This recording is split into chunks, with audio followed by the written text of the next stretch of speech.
We're now live on YouTube. Now on YouTube. So Well, I'm playing my first scene with Anton. yeah, if Or maybe me. Tony has agreed to step in for Anton, and that's Okay. Oh, Tony's doing it. Yeah, I okay, am? good. will you? I thought you Well, were, but fine. I don't mind. I don't. okay, thank you. My other characters don't come in until Act 2 anyway. Mm-hmm. Right. Okay. So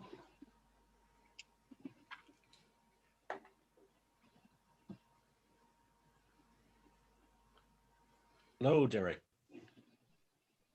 okay. As soon as Michael's back with us, we'll start. Derek Tarson is volunteering himself, apparently. One of the panelists. Yeah, he says he can jump in there if that helps. Okay. We'll ask Maren to promote him to panelist, and we'll give him Anton's roles then. Yeah. Okay. All right. So you want me to promote Derek? Yes, please. We'll make Derek give Derek Anton's role since Anton is not around. That way we can start. All right. So we are currently live on YouTube and Yes. recording. So Okay. Oh, here comes Anton. I just saw him. There he is. Hey, Anton, are you here? Okay. All right. Well then, we can get started. Although we'll give Anton back his original roles. Okay. Let's get started then. So my roles are Your roles were Archidamus, Mamilius, Florizel and the second. Florizel, and I believe you were also the second gentleman. okay. So, Thank you. if you're ready to begin, let us begin. Welcome to The Winter's Tale by William Shakespeare. I'm Jennifer Finger. I am playing Paulina, the Mariner, Mopsa, the First Lady, and the third gentleman. My name is Tony Scheinman, and I'm playing both the clown and a lord. Angus Hepburn playing the shepherd. I'm Karen Gorney. I'm playing Hermione and Time and Dorcas. Brian White, I'm playing King Leonidas and Cleomenes. I'm Marin Sugarman. I'm playing Second Lady and Perdita and Dion. Mary Ducamo, and I'm playing Amelia and the officer. Kenneth Wayne, I'm playing Camilo and a couple of other parts. I'm Michael Gardner, and I'm playing Polixenes and Antigonus.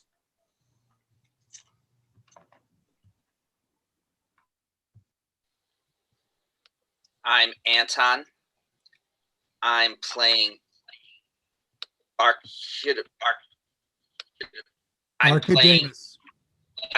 playing Archidamus, Mamilius, Florizel,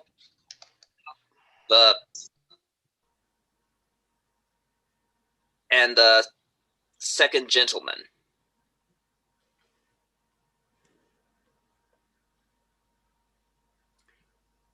Is that everybody?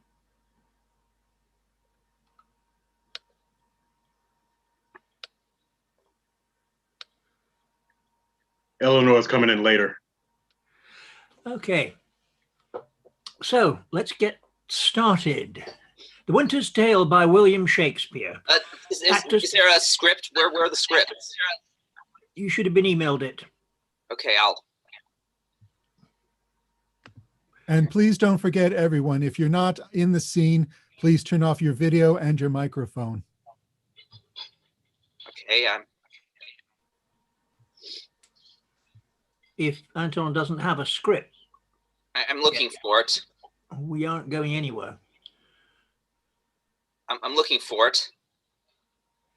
Maybe getting organized in advance might help, Anton.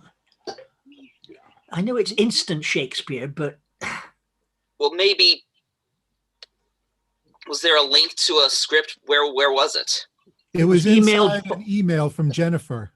Okay, I'm Giving looking the- at Jennifer's email. I just emailed it to you again. Okay, I'll check it. Okay, I'll look again. You'll be all right. Just relax. Don't worry. We're here. Just take it easy. What's your Actors back- Equity allows 10 minutes and he's shown up on time. Yeah. Okay. He will not be fined by Actors Equity. Good. Are we all set? Yes, we're all set. Good man.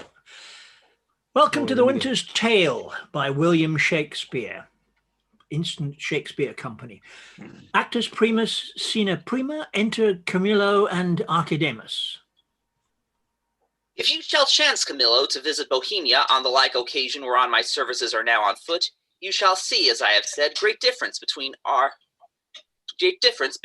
Bohemia and your Sicilia.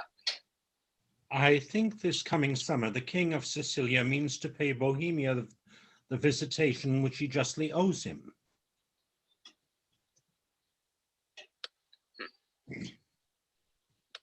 Aye, wherein our entertainment shall shame us, we will be justified in our loves, for indeed, Beseech you. verily, I speak it in the freedom of my knowledge, we cannot with such magnificence, and so rare, I know not what to say. We will give you sleepy drinks that your senses, unintelligent of our insufficience, may, though they cannot praise us, as little accuse us.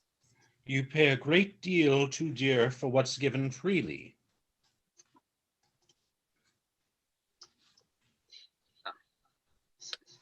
Believe me, I speak as my understanding instructs me, and as mine honesty puts it to utterance.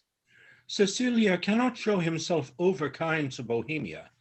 They were trained together in their childhoods, and there rooted betwixt them then such an affection which cannot choose but branch now. Since their more mature dignities and royal necessities made separation of their society, their encounters, though not personal, hath been royally attorneyed with interchange of gifts, letters, loving embassies that they have seemed to be together, though absent. Shook hands as over a vast, and embraced, as it were, from the ends of opposite winds, the heavens continue their loves. I think there is not in the world either malice or matter to alter it. You have an unspeakable comfort of your young Prince Mamilius. Ah. It is a gentleman of the greatest promise that ever came into my note. I very well agree with you in the hopes of him. It is a gallant child, one that indeed physics the subject, makes old hearts fresh. They that went on crutches ere he was born desire yet their life to see him a man.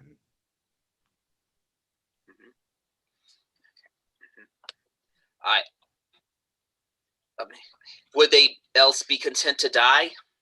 Yes, if there were no other excuse why they should desire to live. If the king had no son, they would desire to live on crutches till he had one. Exit. Scene 2. Enter Leontes, Hermione, Mamilius, Polixenes, and Camillo. 9 changes of the watery star has been the shepherd's note since we have left our throne without a burden. Time as long again would be filled up, my brother, with our thanks. And yet we should, for perpetuity, go hence in debt. And therefore, like a cipher, yet standing in rich place, I multiply with 1, we thank you, many thousands more that go before it. Stay your thanks a while, and pay them when you part. Sir, that's tomorrow. I am questioned by my fears of what may chance of breed upon our absence, that may blow no sleeping winds at home to make us say this is put forth too truly. Besides, I have stayed to tire your royalty. We are tougher, brother, than you can put us to it. No longer stay. 1 night longer. Very soon, tomorrow. We'll part the time between then, and in that, I'll no gainsaying. Press me not, beseech you so. There is no tongue that moves, none in the world so soon as yours could win me. So it should now, were there necessity in your request, although 'twere needful I denied it. My affairs do even drag me homeward, which to hinder were in your love a whip for me to stay. my stay to you a charge and trouble to save both. Farewell, our brother. Tongue-tied our queen. Speak you. I had thought, sir, to have held my peace until you had drawn oaths from him not to stay. You, sir, charge him too coldly.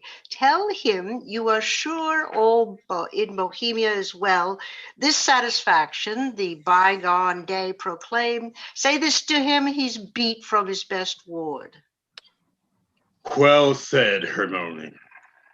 To tell he longs to see his son were strong. But let him say so then, and let him go. But let him swear so, and he shall not stay. We'll thwack him hence with distaffs. Yet of your royal presence I'll adventure the borrow of a week. When at Bohemia you take my lord, I'll give him my commission to let him there a month behind the guest, prefixed for his parting. Yet, good deed, Leontes, I love thee, not a jar or the clock behind. What lady she her lord? You'll stay? No, madam. Nay, but you will. I may not, verily. Verily, you put me off with limber vows, but I, though you would seek to unsphere the stars with oaths, should yet say, sir, no going. Verily, you shall not go. A lady's verily is as potent as a lord's. Will you go yet? Force me to keep you as a prisoner, not like a guest. So you shall pay your fees when you depart and save your thanks. How say you, my prisoner or my guest? By your dread, verily, one of them you shall be. Your guest, then, madam. To be your prisoner should import offending, which is for me less easy to commit than you to punish. Not your jailer, then, but your kind hostess. Come, I'll question you of my lord's tricks and yours when you were boys. You were pretty lordings then. We were, fair queen, two lads that thought there was no more behind, but such a day's tomorrow as today is to be boy eternal. Was not my lord the verier wag of the two? We were as twinned lambs that did frisk in the sun and bleat the one at the other. What we changed was innocence for innocence. We knew not the doctrine of ill doing, nor dreamed that any did. Had we pursued that life, and our weak spirits ne'er had been reared with stronger blood, we should have answered heaven boldly, not guilty. The imposition cleared, hereditary, ours. By this we gather you have tripped since. Oh, my most sacred lady, temptations have since there been born to it. For in those unfledged days was my wife a girl. Your precious self had then not crossed the eyes of my young playfellow. Grace to boot, of this make no conclusion, lest you say your queen and I are devils. Yet go on. The offenses we have made you do will answer if you first sin with us, and that with us you did continue fault, and that you slipped not with any but with us. Is he wound yet? He'll stay, my lord. At my request, he would not. Hermione, my dearest, thou never spokest to better purpose. Never? Never but once. What? Have I twice said well? When was't before? I prithee tell me. Crams with praise and make as fat as tame things. One good deed to dying tongueless slaughters 1,000. Waiting upon our praises are our wages. Our praises are our wages. You may ride with one soft kiss 1,000 furlongs, ere we with spur we heat an acre. But to the goal. My last deed was to entreat his stay. What was my first? It hath an elder sister, or I mistake you. Oh, would her name were Grace. But once before I spoke to the purpose. When? Nay, let me have thy long. Why, that was when 3 crabbed monarchs had sorrowed themselves to death, ere I could make thee open thy white hand. A clap, thyself, my love. Then didst thou utter, I am yours forever. 'Tis grace indeed. Why, lo, you know, I have spoke to the purpose twice. The one forever earned a royal husband, the other for some while a friend. Too hot to mingle friendship far. It's mingling bloods. I have tremor cordis on me. My heart dances, but not for joy, not joy. This entertainment may a free face put on, derive a liberty from haughtiness, from bounty, fertile bosom, and well become the agent. May I grant, but to be paddling palms and pinching fingers, as now they are, and making practiced smiles, as in a looking glass. And then to sigh, as 'twere the mortal the dear. Oh, that is entertainment. My bosom likes naught, nor my brows. Mamilius, art thou my boy? I, my good lord. I vex. Why, that's my barcock. What? Has smooched thy nose? They say it is a copy out of mine. Come, Captain. We must be neat. Not neat, but cleanly, Captain. And yet the steer, the heifer, and the calf are all called neat. Still virginaling upon his palm? How now, you wanton calf? Art thou my calf?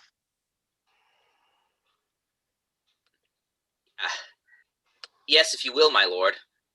Thou want'st a rough pash, and the shoots that I have to be full, like me. Yet they say we are almost as like as eggs. Women say so, that will say anything, that they were false, as already blacks as wind, as waters, false as dice are to be wished by one that fixes no born twixt his and mine. Yet were it true to say this boy were like me. Come, Sir Page, look on me with your welkin eye. Sweet villain, most dearest, my collop. Can thy dam, may it be affection? Thy intent stabs the center. Thou dost make possible things not so held, communicates with dreams. How can this be? With what's unreal, thou coactive art, and fellowst nothing. Then 'tis very credent.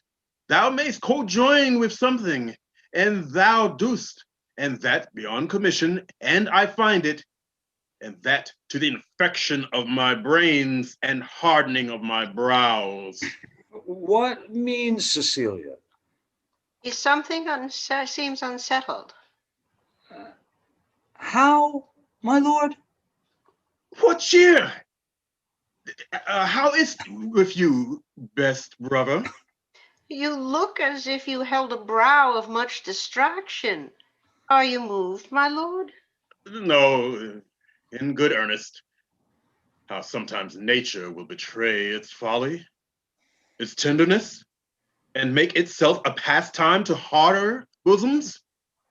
Looking on the lines of my boy's face, methoughts I did recoil 23 years, and saw myself unbreached in my green velvet coat, my dagger muzzled, lest it should bite its master, and so prove, as ornaments oft do's, too dangerous. How like methought, I then was to this colonel, this squash, this gentleman, mine honest friend. Will you take eggs for money? No, my lord, I'll fight. You will. Why, happy man, bees dole. My brother, are you so fond of our young prince as we do seem to be of ours? If at home, sir, he's all my exercise, my mirth, my matter, now my smorn friend, and then mine enemy, my parasite, my soldier, statesman, all. He makes a July's day short as December, and with his varying childness, cures in me thoughts that would thick my blood. So stands the squire, office with me. We two will walk, my lord, and leave you to your graver steps. Hermione, how thou lovest us, show in our brother's welcome. Let what is dear in Sicily be cheap next to thyself, and my young rover, he's apparent to my heart. If you would seek us, we are yours in the garden. Shall attend you there. To your own bents dispose you. You'll be found, be you beneath the sky. I am angling now, though you perceive me not how I gave line. Go to. How she holds up the neb, the bill to him, and arms her with the boldness of a wife to her allowing husband. Gone already, inch thick, knee deep, o'er head and o'er ears, a forked done, a forked one. Go play, boy, play thy mother plays, and I play too. But so disgrace the part whose issue will hiss me to my grave. Contempt and clamor will be my knell. Go play, boy, play. There have been, or I am much deceived, cuckolds ere now. And many a man there is, even at this present, now, while I speak this, holds his wife by the arm, that little thinks she has been sluiced in his absence, and his pond fished by his next neighbor, by Sir Smile, his neighbor. Nay, there's comfort in it, while other men have gates, and those gates opened as mine against her will. Should all despair that have revolted wives, the 10th of mankind would hang themselves. Physic for it, there's none. It is a bawdy planet that will strike where 'tis predominant, and 'tis powerful, think it, from east, west, north, and south, be it concluded. No barricado for a belly. Know it, it will let in and out the enemy with bag and baggage. Many thousand ones have the disease and feels not. How now, boy? I am like you say. Why, that's some comfort. What, Camillo there? Aye, my good lord. Go play, Mamilius. Thou art an honest man. Camillo, this great sir will yet stay longer. You had much ado to make his anchor hold. When you cast out, it still came home. This noted? He would not stay at your petitions, made his business more material. Disperceive it. They're here with me already, whispering, rounding.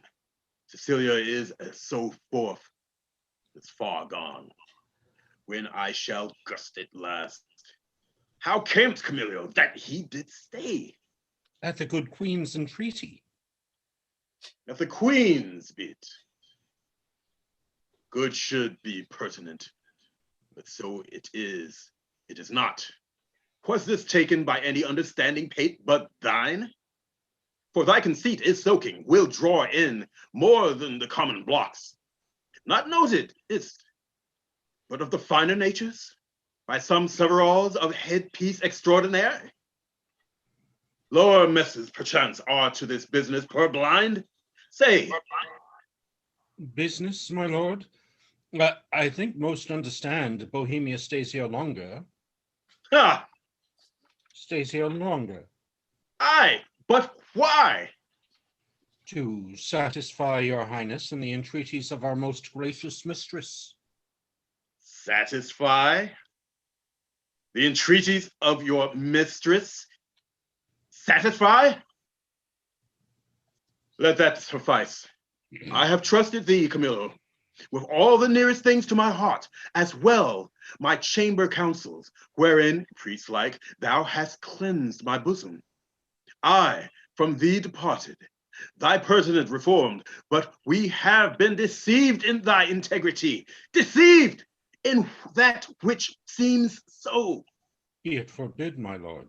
To bide upon it, thou art not honest, or if thou inclinest that way, thou art a coward, which hopes his honesty behind, restraining from course required, or else thou must be counted a servant, grafted in my serious trust, and therein negligent, or else a fool, that sees a game played home, the rich stake drawn, and takes it all for jest. My gracious lord, I may be negligent, foolish, and fearful. In every one of these no man is free, but that his negligence, his folly, fear, among the infinite doings of the world, sometime puts forth in your affairs, my lord. If ever I were willful negligent, it was my folly. If industriously I played the fool, it was my negligence, not weighing well the end. If ever fearful to do a thing where I the issue doubted, whereof the execution did cry out against the non-performance, 'twas a fear which oft infects the wisest. These, my lord, are such allowed infirmities that honesty is never free of. But beseech your grace, be plainer with me. Let me know my trespass by its own visage. If I then deny it, 'tis none of mine. Have not you seen, Camilo? But that's past doubt. You have, for your eyeglass is thicker than a cuckold's horn, or heard. For to a vision so apparent, rumor cannot be mute, or thought. For cogitation resides not in that man that doth not think my wife is slippery. If thou wilt confess, or else be impudently negative, to have nor eyes, nor ears, nor thought, then say my wife's a holy horse, deserves a name as rank as any flax wench that puts to before her trough plight. Say it, and justify it. I would not be a stander by to hear my sovereign mistress clouded so, without my present vengeance taken. True, my heart, you never spoke what did become you less than this, which to reiterate were sin as deep as that, though true. Is whispering nothing? Is leaning cheek to cheek? Is meeting noses? Kissing with an inside lip? Stopping the curary of laughter with a sigh?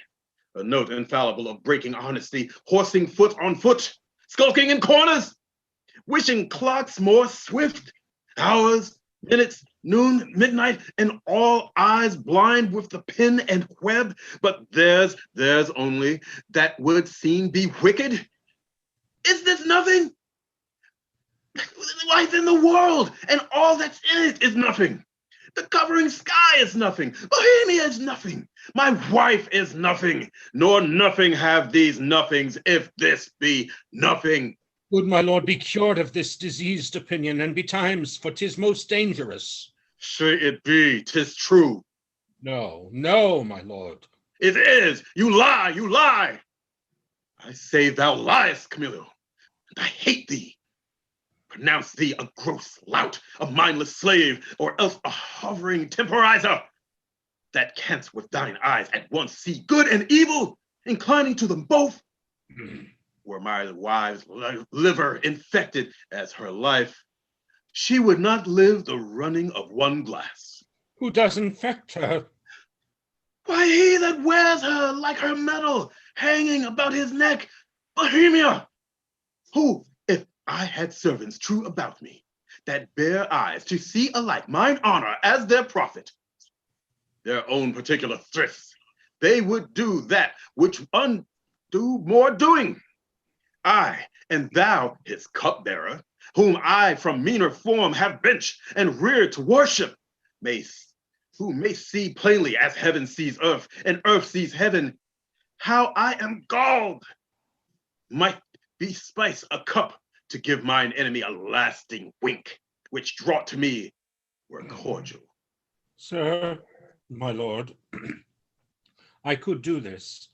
and that with no rash potion, but with a lingering dram that should not work maliciously like poison. But I cannot believe this crack to be in my dread mistress, so sovereignly being honorable, I have loved thee. Make that thy question, and go rot. Dost thou think I am so muddy, so unsettled, to appoint myself in this vexation?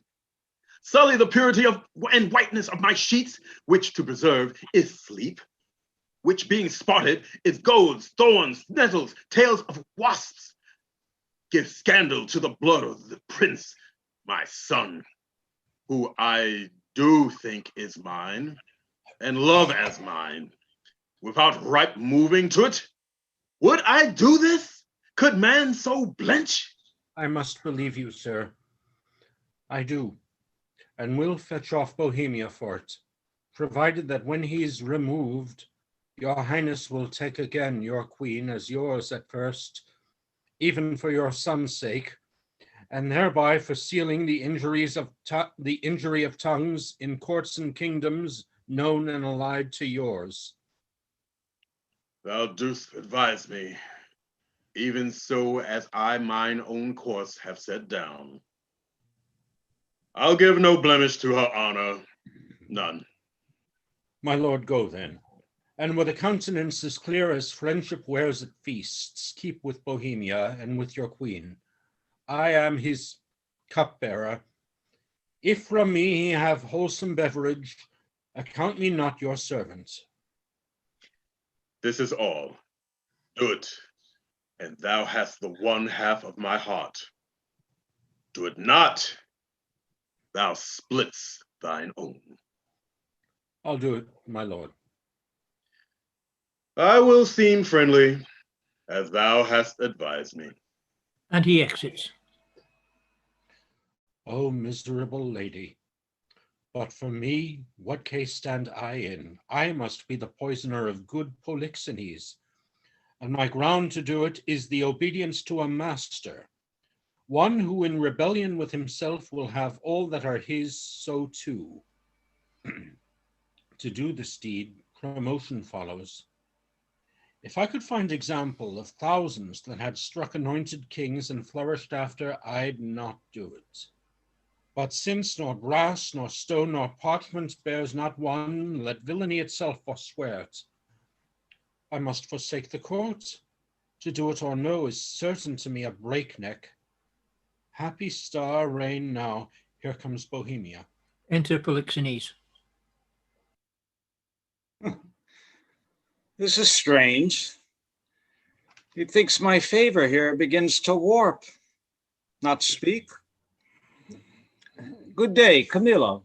Hail, most royal sir. What is the news in the court? None rare, my lord. The king has on him such countenance, as he had lost some province and a region loved as he loves himself. Even now I met him with customary compliment, when he, wafting his eyes to the contrary and falling a lip of much contempt, speeds from me, and so leaves me to consider what is breeding.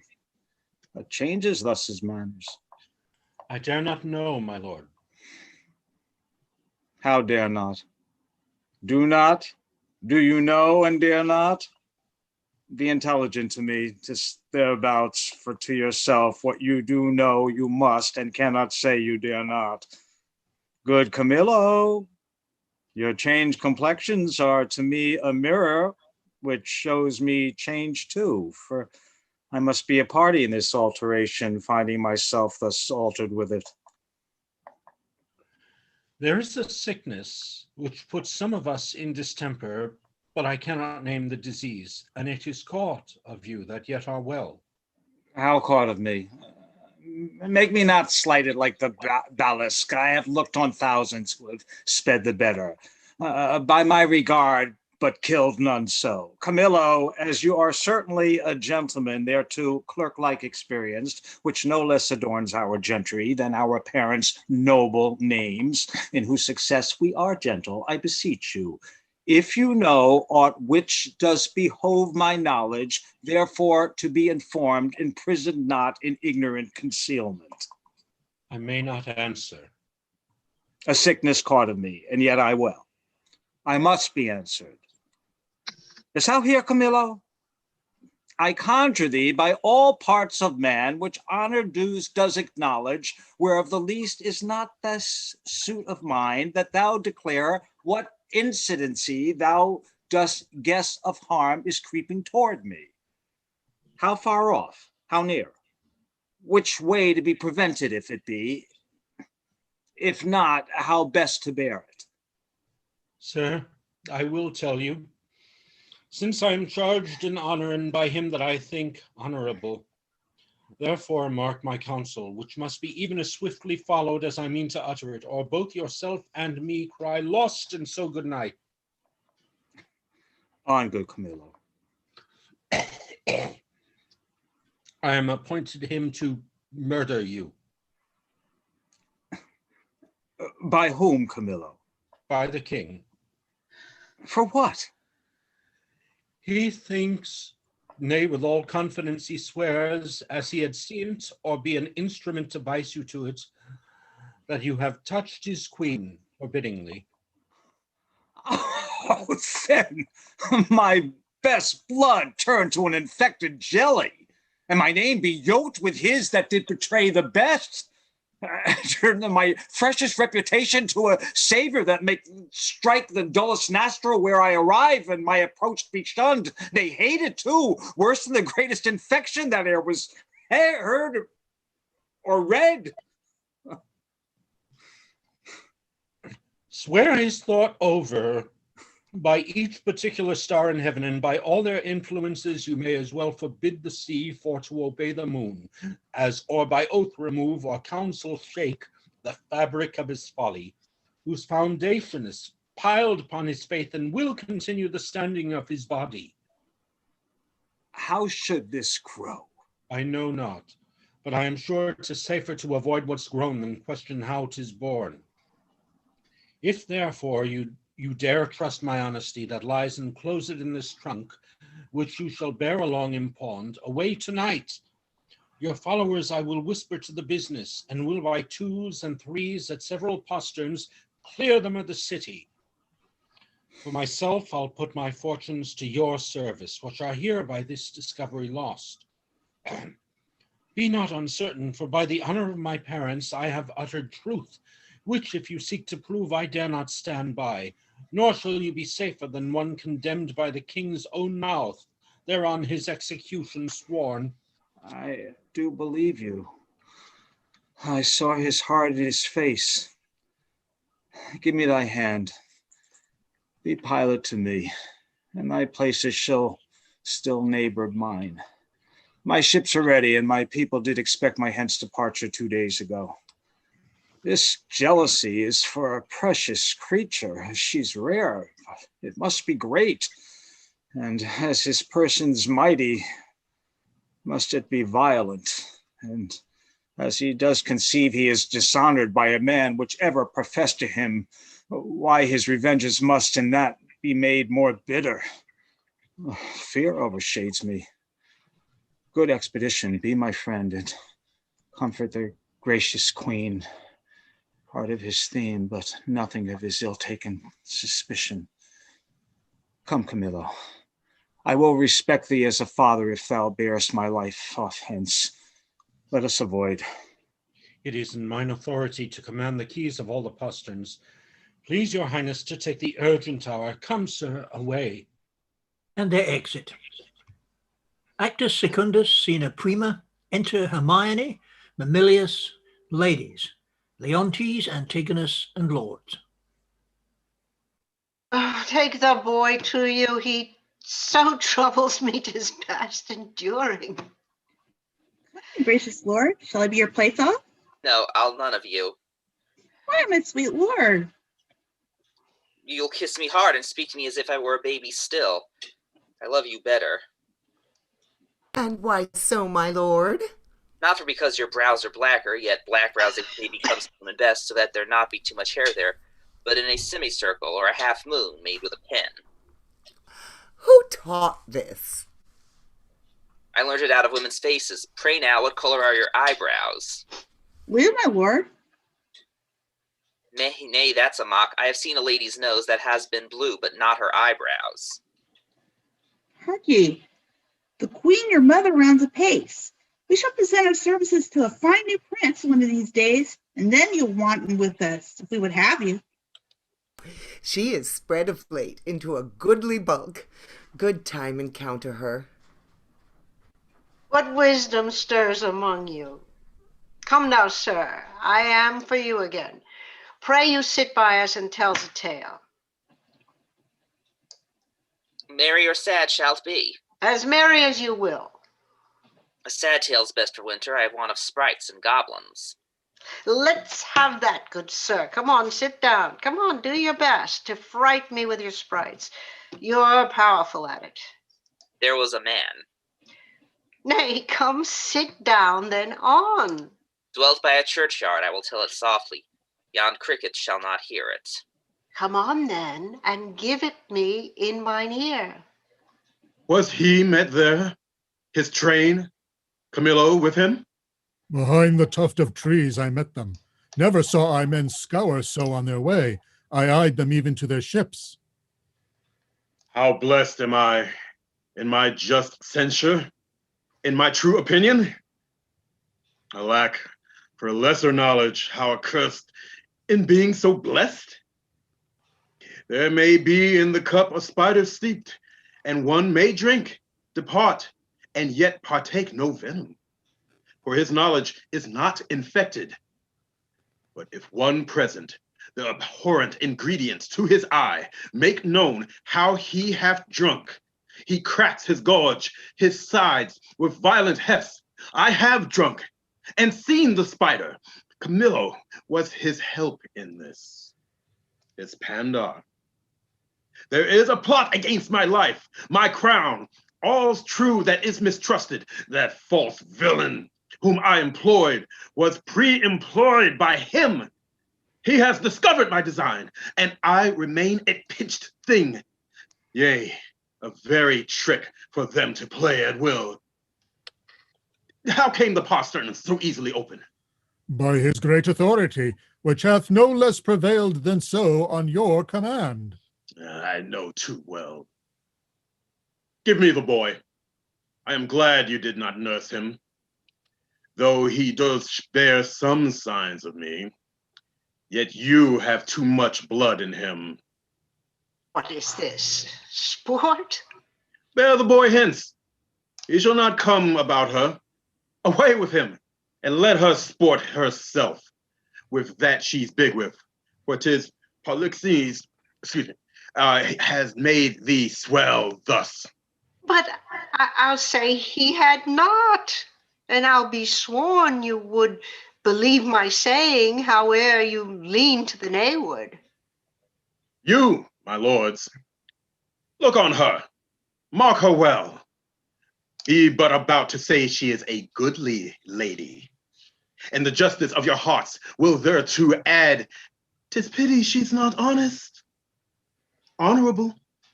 Praise her, but for this her without or form, which on my faith deserves high speech, and straight the shrug, the hum, or ha, these petty brands that colony doth use. Oh, I am out, that mercy does for colony will sear virtue itself. These shrugs, these hums and ha's, when you have said she's goodly, come between, ere you can say she's honest. But be it known, from him that has most cause to grieve it should be, she's an adulteress. Should a villain say so, the most replenished villain in the world, he were as much more villain. You, my lord, do but mistake. You have mistake, my lady, Polixenes, for Leontes. O thou thing, which I'll not call a creature of thy place, lest barbarism, making me the precedent, should a like language used to all degrees, and mannerly distinguishment leave out betwixt the prince and beggar. I have said she's an adulteress. I have said with whom? More, she's a traitor, and Camillo is a fetterer with her.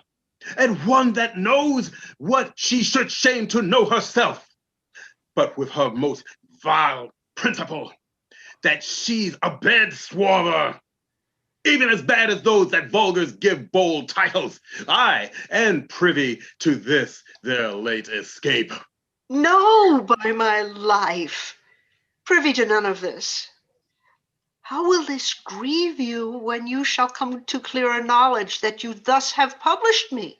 Gentle my lord, you scarce can write me thoroughly than to say you did mistake. No, if I mistake in those foundations which I build upon, the center is not big enough to bear a schoolboy's top. Away with her, to prison! He who shall speak for her is afar off guilty, but that he speaks. There is some ill planet reigns. I must be patient till the heavens look with an aspect more favorable. Good my lords, I'm not prone to weeping, as our sex commonly are, the want of which vain dew perchance shall dry your pities. But I have that honorable grief lodged here which burns worse than tears down. Beseech you all, my lords, with thoughts so qualified as your charities shall best instruct you, measure me, and so much the king's will be performed. Shall I be heard? Who is that goes with me? Beseech your highness, my women may be with me, for you see, my plight requires it. Do not weep, good fools. There's no cause when you shall know your mistress hath deserved prison, then abound in tears as I come out. This action I now go on is for my better grace. Adieu, my lord. I never wished to see you sorry. Now I trust I shall. My women, come. You have leave. Go, do our bidding, hence. Beseech your highness, call the queen again. Be certain what you do, sir, lest your justice prove violence, in which three great ones suffer. Yourself, your queen, your son. For her, my lord, I dare let my life lay down, and will do't, sir. Please you to accept it, that the queen is spotless in the eyes of heaven, and to you I mean in this which you accuse her. If it proves she's otherwise, I'll keep my stables where I lodge my wife. I'll go in couples with her, then when I feel and see her, no father trust her for every inch of woman in the world. Aye, every dram of woman's false is flesh, if she be. Hold your pieces. Good my lord. It is for you we speak, not for ourselves. You are abused, and by some putter on that will be damned for it. Would I knew the villain, I would land damned him, be she honored flawed. I have 3 daughters. The eldest is 11, the second and the third 9 and some 5. If this prove true, they'll pay for it. By mine honor, I'll geld them all. 14 they shall not see, to breed false generations. They are co-heirs, and I had rather glib myself than they should not produce fair issue. Cease! No more. You smell this business with a sense as cold as is a dead man's nose. But I do see it and feel it, as you feel doing thus, and see withal the instruments that feel. If it be so, we need no grave to bury honesty. There's not a grain of it, the face to sweeten of the whole dungy earth. What? Lack I credit? I had rather you did lack than I, my lord, upon this ground. And more it would content me to have her honor true, than your suspicion be blamed for it, how you might. Why, what need we commune with you of this? But rather follow our forceful instigation. Our prerogative calls not on your counsels, but our natural goodness imparts this, which if you, or stupefied, or seeming so in skill, cannot or will not relish a truth like us, inform yourselves. We need you no more of your advice. That matter, the loss, the gain, the ordering on it is all properly ours.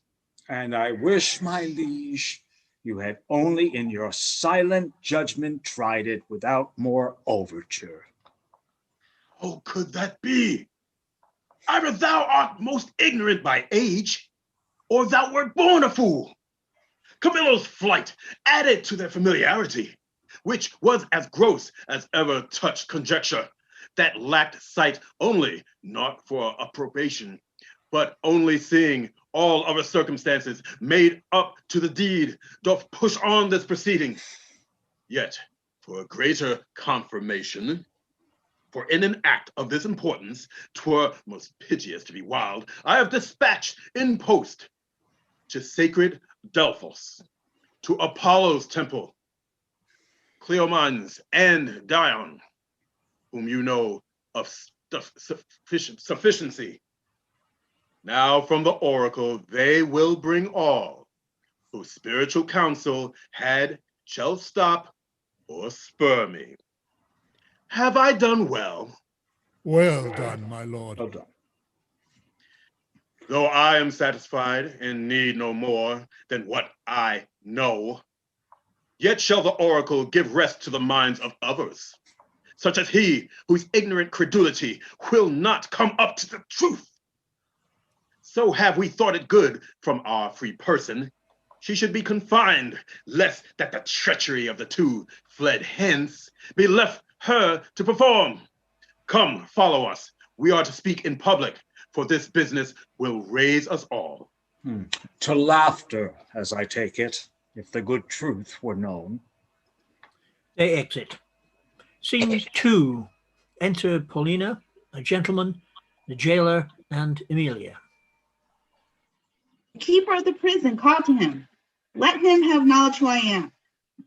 Good lady, no court in Europe is too good for thee. What dost thou then in prison? My good sir, you know me, do you not? For a worthy lady, and one who much I honor. Pray then, conduct me to the queen. I may not, madam.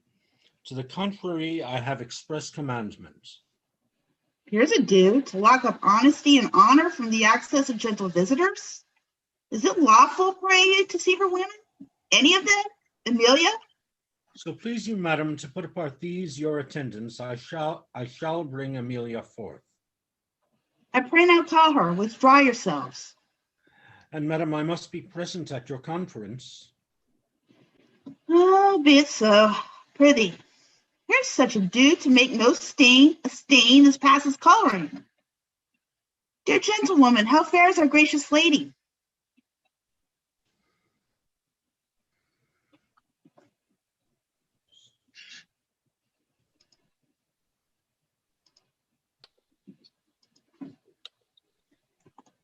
As well as once so great and so forlorn may hold together, on her frights and griefs, which never tender lady hath borne greater, she is something before her time delivered.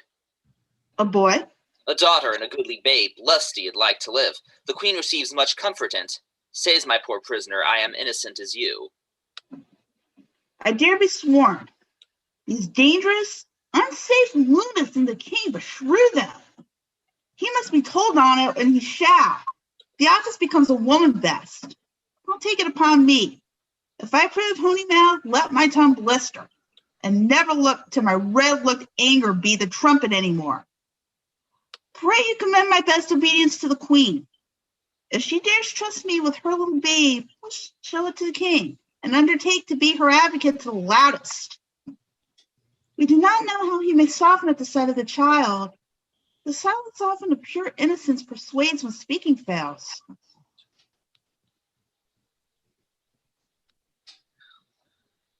Now, most worthy madam, your honor and your goodness is so evident that your free undertaking cannot miss a thriving issue. There is no lady living so meet for this great errand. Please your ladyship to visit the next room. I'll presently acquaint the queen of your most noble offer, who, but today hampered of this design, but durst not tempt a minister of honor, lest she should be denied. Tell her I'll use that tongue I have.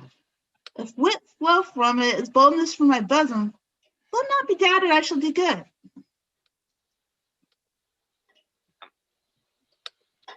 Tell her, Emilia, I'll use that tongue that I have.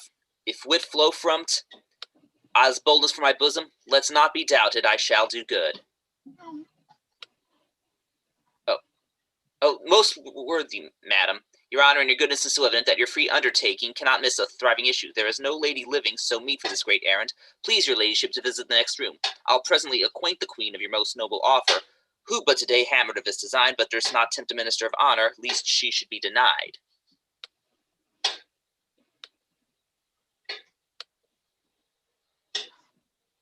That's Pauline's line.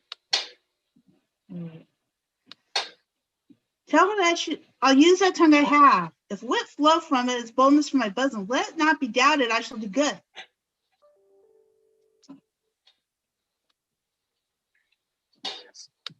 And now be you blessed for it. I'll to the queen. Please you come something nearer.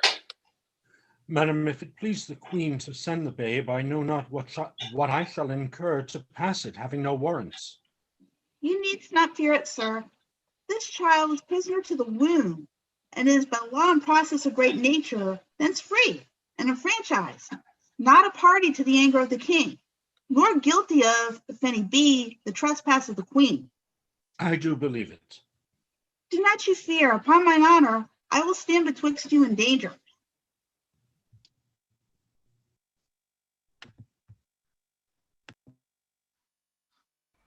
And they exit. Scene 3. Enter Leontes, servants, Paulina, Antigonus, and lords. Nor night, nor day, no rest. It is but weakness to bear the matter thus. Mere weakness. If the cause were not in being, part of the cause, she, the adulteress, for the harlot king, is quite beyond mine arm, out of the blank and level of my brain. Plot proof, but she, I can hook to me. Say that she were gone, given to the fire, a moiety of my rest might come to me again. Who's there? My lord? How does the boy? Well, he took good rest tonight. The hopes his illness is discharged. To see his nobleness, conceiving the dishonor of his mother, he straight declined, drooped, took it deeply, fastened and fixed the shame on it in himself, threw off his spirit, his appetite, his sleep, and downright languished. Leave me solely, go and see how he fares. Fie, no thought of him. The very thought of my revenges that way recoil upon me, in himself too mighty, and in his parties his alliance. Let him be, until a time may serve. For present vengeance, take it on her. Camillo and Polixenes, laugh at me, make their pastime at my sorrow. They should not laugh if I could reach them, nor shall she within my power.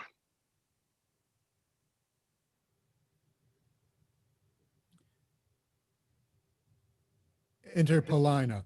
You must not enter. Nay, rather, good my lords, be second to me. Fear you his tyrannous passion more, alas, than the queen's life? A gracious, innocent soul more free than he is jealous? That's enough. Madam, he hath not slept tonight. Commanded none should come to him. Not so hot, good sir, I come to bring him sleep. 'Tis such as you that creep like shadows by him and do sigh at each his needless heavings, such as you nourish the cause of his awaking. And to come with words as medicinal as true, honest as either, to purge him of that humor that presses him from sleep. Who noise there? Ho! No noise, my lord, but needful conference about some gossips for your highness. How? Away with that audacious lady. Antigonus, I charge thee that she should not come about me. I knew she would. I told her so, my lord. On your displeasure's peril, and on mine, she should not visit you. What? Canst not rule her? From all dishonesty he can. In this, unless he take the course that you have done, commit me for committing honor, trust it. He shall not rule me. Lay you now, you hear? When she will take the rein, I let her run, but she'll not stumble. Good my liege, I come, and I beseech you hear me, who professes myself your loyal servant, your physician, your most obedient counselor, yet that dares less appear so in comforting your evils than such as most seem yours. I say, I come from your good queen. Good queen? Good queen, my lord, good queen. I say, good queen, and would by combat make her good so, were I a man, the worst about you. Force her hence. Let him that makes but trifles of his eyes first hand me. On mine own accord, I'll off. But first, I'll do my errand. The good queen, for she is good, hath brought you forth a daughter. Here 'tis, commends it to your blessing. Out. A mankind witch. Hence with her. Out of doors. A most intelligencing bawd. Not so. I am as ignorant in that as you, in so entitling thee, and no less honest than you are mad, which is enough, I'll warrant, as this world goes, to pass for honest. Traitors! Will you not push her out? Give her the bastard, thou dotard, thou art woman-tired, unroosted by thy dame partlet here. Take up the bastard. Take it up, I say. Give it to thy crone. Forever and venerable be thy hand, if thou takest up the princess, by that forced baseness which he has put upon it. He dreads his wife. So I would you did. Then 'twere past all doubt you call your children yours. Nest of traitors. I am none by this good light. Nor I, nor any but one that's here, and that's himself. For he, the sacred honor of himself, his queen's. His hopeful sons, his babes betrays to slander. His sting is sharper than the swords, and will not, for as the case now stands, it is a curse he cannot be compelled to it. Once remove the root of his opinion, which is rotten, as ever oak or stone was sound. A calot of boundless tongue, who late have beat her husband, and now baits me. This brat is none of mine. It is the issue of Polixenes. Hence with it, and together with the dam, commit them to the fire. It is yours. And might we lay the old proverb to your charge, so like you 'tis the worst. Behold, my lords, and though the print be little, the whole matter and copy of the father.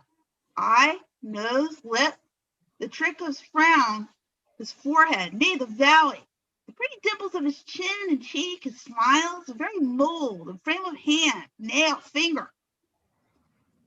And thou, good goddess nature, which has made it so like to him that got it, if thou hast the ordering of the mind too, amongst all colors no yellow in it, least you suspect as he does her children, not her husbands.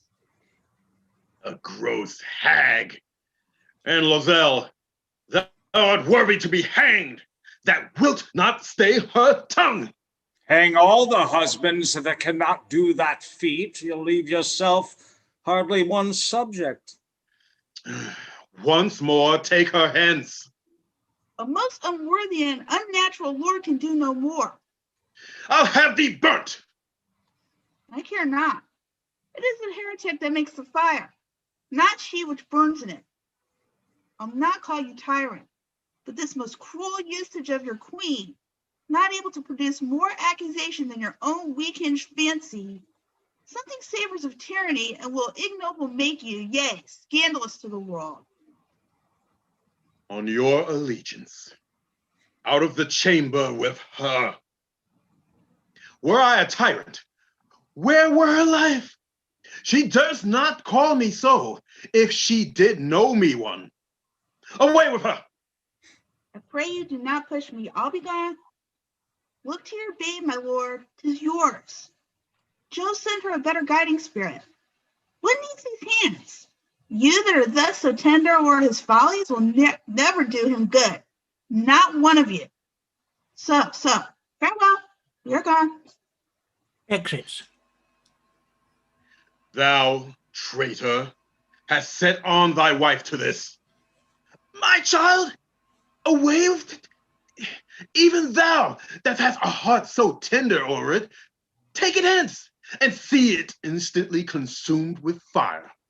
Even thou, and none but thou, take it up straight. Within this hour, bring me word 'tis done, and by good testimony, or I'll seize thy life. What thou else callest thine, if thou refuse, and wilt encounter with my wrath, say so. The bastard brains with these my proper hands shall I dash out. Go, take her to the fire, for thou setst on thy wife. I did not, sir. These lords, my noble fellows, if they please, can clear me in it. We can, my royal liege. He is not guilty of her coming hither. You're liars all. Beseech your highness, give us better credit. We have always truly served you, and beseech so to esteem of us. And on our knees we beg, as recompense of our dear services past and to come, that you do change this purpose, which being so horrible, so bloody, must lead on to some foul issue. We all kneel. I am a feather for each wind that blows. Shall I live on to see this bastard kneel and call me father? Better burn it now than curse it then. But be it. Let it live. It shall not neither. You, sir, come you hither. You that have been so tenderly officious with Lady Marjorie, your midwife there, to save this bastard's life, for 'tis a bastard, as sure as this beard's gray. What will you adventure to save this brat's life? Anything, my lord, that my ability may undergo and nobleness impose, at least thus much, upon the little blood which I have left to save the innocent. Anything is possible. It shall be possible. Swear by this sword, thou wilt perform my bidding. I will, my lord. Mark and perform it. Seest thou? For the fail of any point in it shall not only be death to thyself, but to thy lewd-tongued wife, whom for this time we pardon. We enjoin thee, as thou art liege man to us, that thou carry this female bastard hence, and that thou bear it to some remote and desert place, quite out of our dominions, and that there thou leave it, without more mercy, to its own protection and favor of the climate, as by strange fortune it came to us. I do in justice charge thee, on thy soul's peril and thy body's torture, that thou commend it strangely to some place where chance may nurse or end it. Take it up. I swear to do this, though a present death had been more merciful. Come on, poor babe. Some powerful spirit instructs the kites and ravens to be thy nurses. Wolves and bears, they say, casting their savages aside, have done like offices of pity. Sir, be prosperous in more than this deed does require, and blessing against this cruelty fight on thy side. Poor thing, condemned to loss. And he exits. No, I'll not rear another's issue. Enter a servant. Please, your highness, posts from those you sent to the oracle are come an hour ago. Clymides and Diane arrived by Delphus, and both landed hasty to the court. So please you, sir, their speed hath been beyond account. 23 days they have been absent. 'Tis good speed. Foretells the great Apollo suddenly will have the truth of this appear. Prepare you, lords, summon a session, that we may arrange our most disloyal lady. For as she hath been publicly accused, so shall she have a just and open trial. While she lives, my heart will be a burden to me. Leave me and think upon my bidding. They exit. Act 3, Scene 1. Enter Cleomenes and Dion. The climate's delicate, the air's most sweet, fertile the isle, the temple much surpassing, the common praise it bears. I shall report, for most it caught me, the celestial habits, methinks I so should term them, and the reverence of the grave wearers. Oh, the sacrifice! How ceremonious, solemn, and unearthly it was in the offering. But of all, the burst and the ear-deafening voice of the oracle, kin to Jove's thunder, so surprised my sense that I was nothing. If the event of the journey prove as successful to the queen, oh, be it so, as it hath been to us, rare, pleasant, speedy, the time is worth the use on it. Great Apollo turns all to the best, these proclamations, so forcing forth upon Hermione, I little like. The violent carriage of it will clear or end the business when the oracle, thus by Apollo's great divine sealed up, shall the contents discover something rare. Even then will rush to knowledge. Go, fresh horses, and gracious be the issue. They exit. Act 3, Scene 2. Enter Leontes, lords, officers, Hermione as to her trial, with ladies, Cleomenes and Dion. This sessions, to our great grief we pronounce, even pushes gainst our heart. The party tried, the daughter of a king, our wife, and one of us too much beloved. Let us be cleared of being tyrannous, since we so openly proceed in justice, which shall have due course, even to the guilt or to the purgation. Produce the prisoner. It is His Highness's pleasure that the Queen appear in person here in the court. Silence! Read the indictment. Hermione, Queen to the worthy Leontes, King of Sicily, thou art here accused and arraigned of high treason in continuing adultery with Polynices, King of Bohemia, and conspiring with Camillo to take away the life of our sovereign lord, the king, thy royal husband. The pretense whereof being by circumstances partly played upon thee, Hermione, contrary to the faith and allegiance of a true subject, 'tis counsel and aid them for their better safety to fly away at night.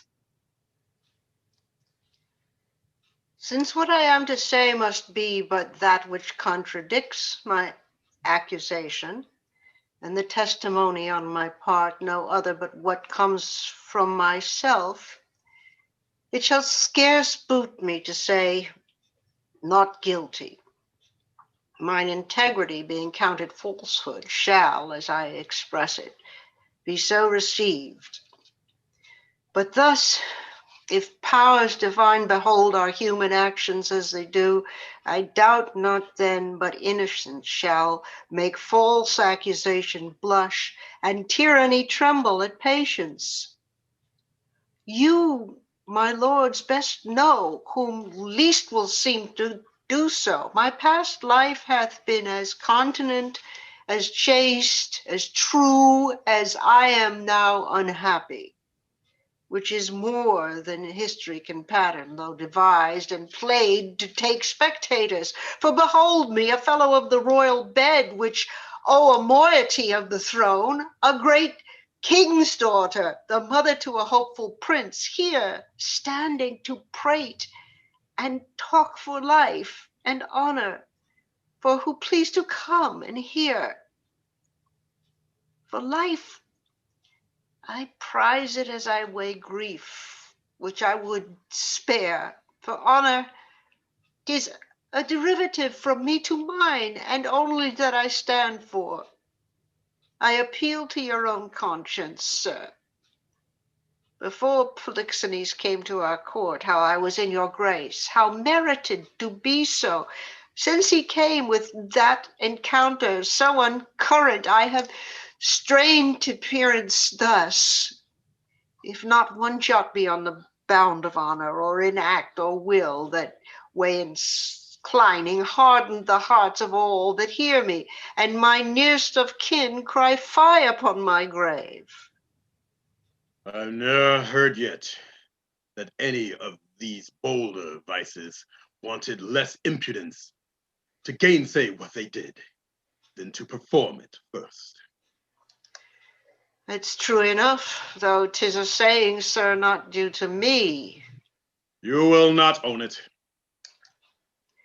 More than the mistress of which comes to me in name of fault, I must not at all acknowledge. For Polixenes, with whom I am accused, I do confess I loved him as honor he required, with such a kind of love as might become a lady like me, with a love even such so and no other as yourself commanded, which not to have done, I think had been in me both disobedience and ingratitude to you and toward your friend, whose love had spoke even since it could speak from an infant freely, that it was yours. Now for conspiracy. I know not how it tastes, though it is be dished for me to try now. All I know of it is that Camillo was an honest man, and why he left your court, the gods themselves, wanting no more than I, are ignorant. You knew of his departure, as you know what you have undertaken to do in his absence. Sir, you speak a language that I understand not. My life stands in the level of your dreams, which I'll lay down. Your actions are my dreams. You had a bastard by Polixenes, Oh, and I but dreamt it, as you were past all shame. Those of your act are so past all truth, which to deny concerns more than avails. For as thy brat hath been cast out, like to itself, no father owning it, which is indeed more criminal in thee than it, so thou shalt feel our justice, in whose easiest passage look for no less than death. sir, spare thy threats. The bug which you would fright me with, I seek. To me, life can be no commodity. The crown and comfort of my life, your favor, I do give lost, for I do feel it gone. But know not how it went. My second joy and first fruits of my body, from his presence I am bared like one infectious. My third comfort, starred most unlikely, is from my breast the innocent milk in it most innocent mouth hauled out to murder. Myself on every post proclaimed a strumpet. With immodest hatred the childbed privilege denied, which longs to women of all fashion. Lastly, hurried here to this place in the open air before I have got strength of limit. Now, my liege, tell me what blessings I have here alive, that I should fear to die. Therefore proceed, but hear this. Mistake me not. No life, I prize it not a straw, but for mine honor, which I would free. If I shall be condemned upon surmises, all proofs sleeping else, but what your jealousies awake, I tell you, 'tis rigor and not law. Your honors all, I do refer me to the oracle. Apollo be my judge.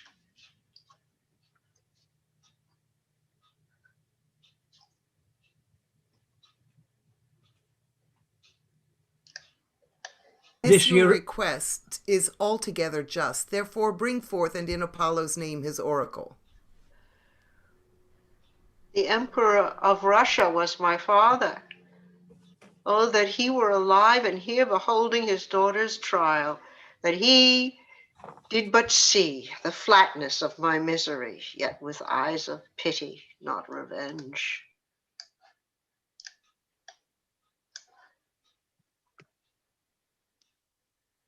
You here shall swear upon this sword of justice that you, Clemences and Dion, have been both at Delphus and from hence have brought the sealed up oracle by the hand delivered of the great Apollo, a priest, and that since then you have not dared to break that holy seal, nor read the secrets therein. All this we swear. Break up the seals and read. Hermione is chaste, Polynixenes blameless, Camillo a true subject, Leontes a jealous tyrant, his innocent babe truly begotten, and the king shall live without an heir if that which is lost be not found. Now blessed be the great Apollo. Praised. Hast thou read truth? Aye, my lord, even so, as it is here set down.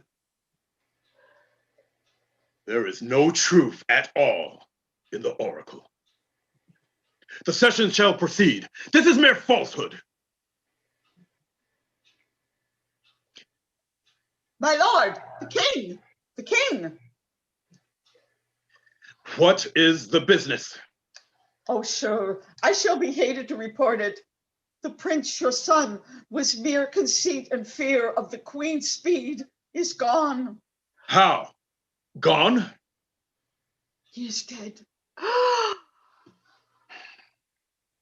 Apollo's angry, and the heavens themselves do strike at my injustice. How now there? This news is mortal to the queen. Look down and see what death is doing. Take her hence. Her heart is but o'ercharged. She will recover. I have too much believed mine own suspicion. Beseech you tenderly apply to her some remedies for life.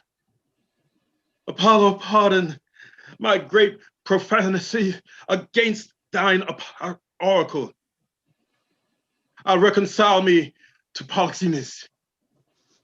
New woe, my queen, recall the good Camillo, whom I proclaim a man of truth, of mercy, for being transported by my jealousies to bloody thoughts and to revenge.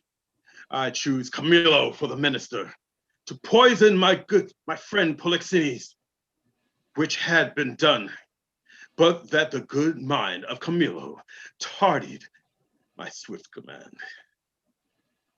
Though I with death and with reward did threaten and encourage him, not doing it, and being done, he, most humane and filled with honor to my kingly guest, unclasped my practice, quit his fortunes here, which you knew great, and to the hazard of all uncertainties himself commended, no richer than his honor. How he glisters through my rust, and how his pity do my deeds make the blacker. Woe the while. Oh, cut my waist, lest my heart crack and get break too.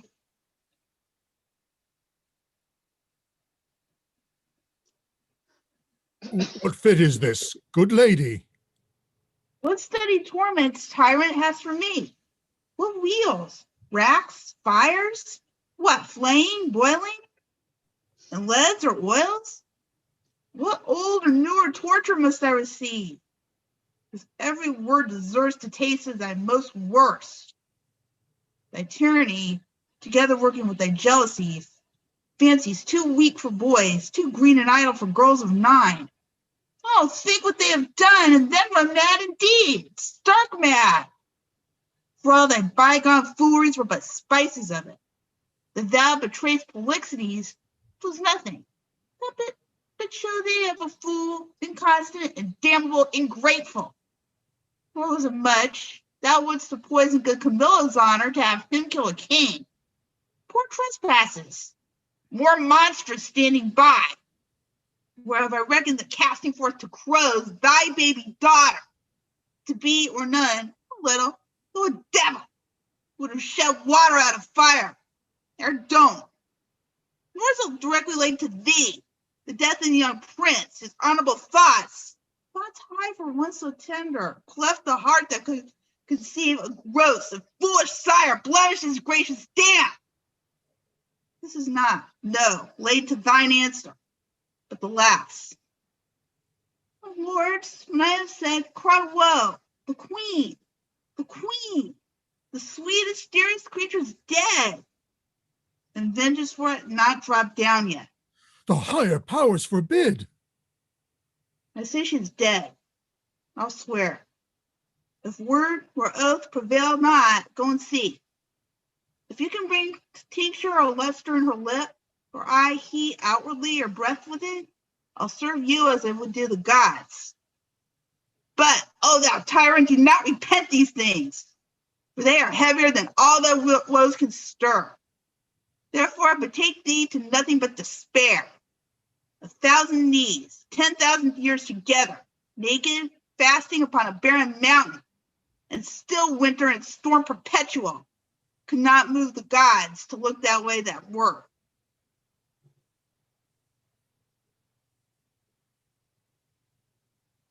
Go on, go on. Thou canst not speak too much. I have deserved all tongues to talk their bitterest. Say no more. However the business goes, you have made full to the boldness of your speech. I'm sorry for it. All faults I make, when I shall come to know them, I do repent. Alas, I've showed too much the rashness of a woman. He is touched in a noble heart. What's gone, what's past hope, should be past grief. Do not receive affliction at my petition, I beseech you. Rather, let me be punished, that have minded you of what you should forget. Now, good my liege, sir, royal sir, forgive a foolish woman. The love I bore your queen, though fool again, I'll speak of her no more, nor of your children. I'll not remember you of my own lord, who was lost too. Take your patience to you, and I'll say nothing. Thou didst speak but well, when most the truth, which I receive much better, than to be pitied of thee. Prithee bring me to the dead bodies of my queen and son. One grave shall be for both. Upon them shall the causes of their death appear, unto our shame perpetual. Once a day, I'll visit the chapel where they lie, and tears shed there shall be my recreation. So long as nature will bear up with this exercise, so long I daily vow to use it. Come and lead me to these sorrows. Exit. Scene 3. Enter Antigonus, a mariner, babe, a shepherd, and clown. Perfect then. Our ship has touched the deserts of Bohemia. Aye, my lord, and fear we have landed in ill time. The skies look grimly and threaten present blusters. In my conscience, the heavens, which with what we have in hand are angry and frown upon us. Their sacred wills be done. Go, get aboard. Look to thy bark. I'll not be long before I call upon thee. Make your best haste, and go not too and far in the land. 'Tis like to be loud weather. Besides, this place is famous for the creatures of prey that keep upon it. Go that way. I'll follow instantly. I am glad at heart to be rid us of this business. He exits. Come, poor babe. I have heard, but not believed, that the spirits of the dead may walk again. If such a thing be, thy mother appeared to me last night. For ne'er was dream so like waking. To me comes a creature, sometimes her head's on one side, some another. I never saw a vessel of like sorrow, so filled and so becoming. In pure white robes, like very sanctity, she did approach my cabinet where I lay. Thrice bowed before me, and gasping to begin some speech, her eyes became two spouts. The Furies spent a none did this break from her. Good Antigonus, since fate against thy better disposition has made thy person for the thrower out of my poor babe, according to thine oath, places remote enough are in Bohemia. There weep and leave it crying. And for the babe is counted lost forever. Perdicia, I prithee call it. For this ungentle business put on thee, my lord, thou shalt never see thy wife Paulina more. And so with shrieks she melted into air. Frightened much, I did in time collect myself, and I thought that this was so, no slumber, dreams or toys. Yet for this once, yea, superstitiously, I will be squared by this. I do believe her mind has suffered death, and that Apollo would, this being indeed the issue of King Polixenus, it should here be laid, either for life or death, upon the earth of its right father. Blossom, speed thee well, which may if fortune please both greedy thee pretty and still rest thine. Ooh, the storm begins. Oh, poor wretch, that for thy mother's fault art thou exposed to loss, and what may follow, weep I cannot, but for my heart bleeds, and most accursed am I to be by oath enjoined to this. Farewell. The day frowns more and more. Oh, thou art like to have a lullaby too rough. I never saw the heavens so dim by day. A savage clamor. Oh, may I get aboard? Oh, this is a chance. I am gone forever. Exit, pursued by a bear. I would there were no age between 10 and 23, or that youth would sleep out the rest, for there is nothing in between but getting wenches with child, wronging the ancient, stealing, fighting, you know. Would any but these boiled brains of 19 and 22 hunt this weather? Scared away too my best sheep, which I fear the wolf will sooner find than the master. If any where I have 'em, 'tis by the seaside, browsing of ivy. Good luck and be thy will. What have we here? Mercy on's, a bairn, a very pretty bairn. A boy or a child, I wonder? Oh, a pretty one, a very pretty one. Sure, some scape. Though I am not bookish, yet I can read waiting gentlewoman in this scape. This has been some stair work, some trunk work, some behind door work. They were warmer that got this than the poor thing is here. I'll take it up for pity. Yet I'll tarry till my son come. He hallowed but even now. Ho, ho, ho! Enter clown. Hello! What, art so near?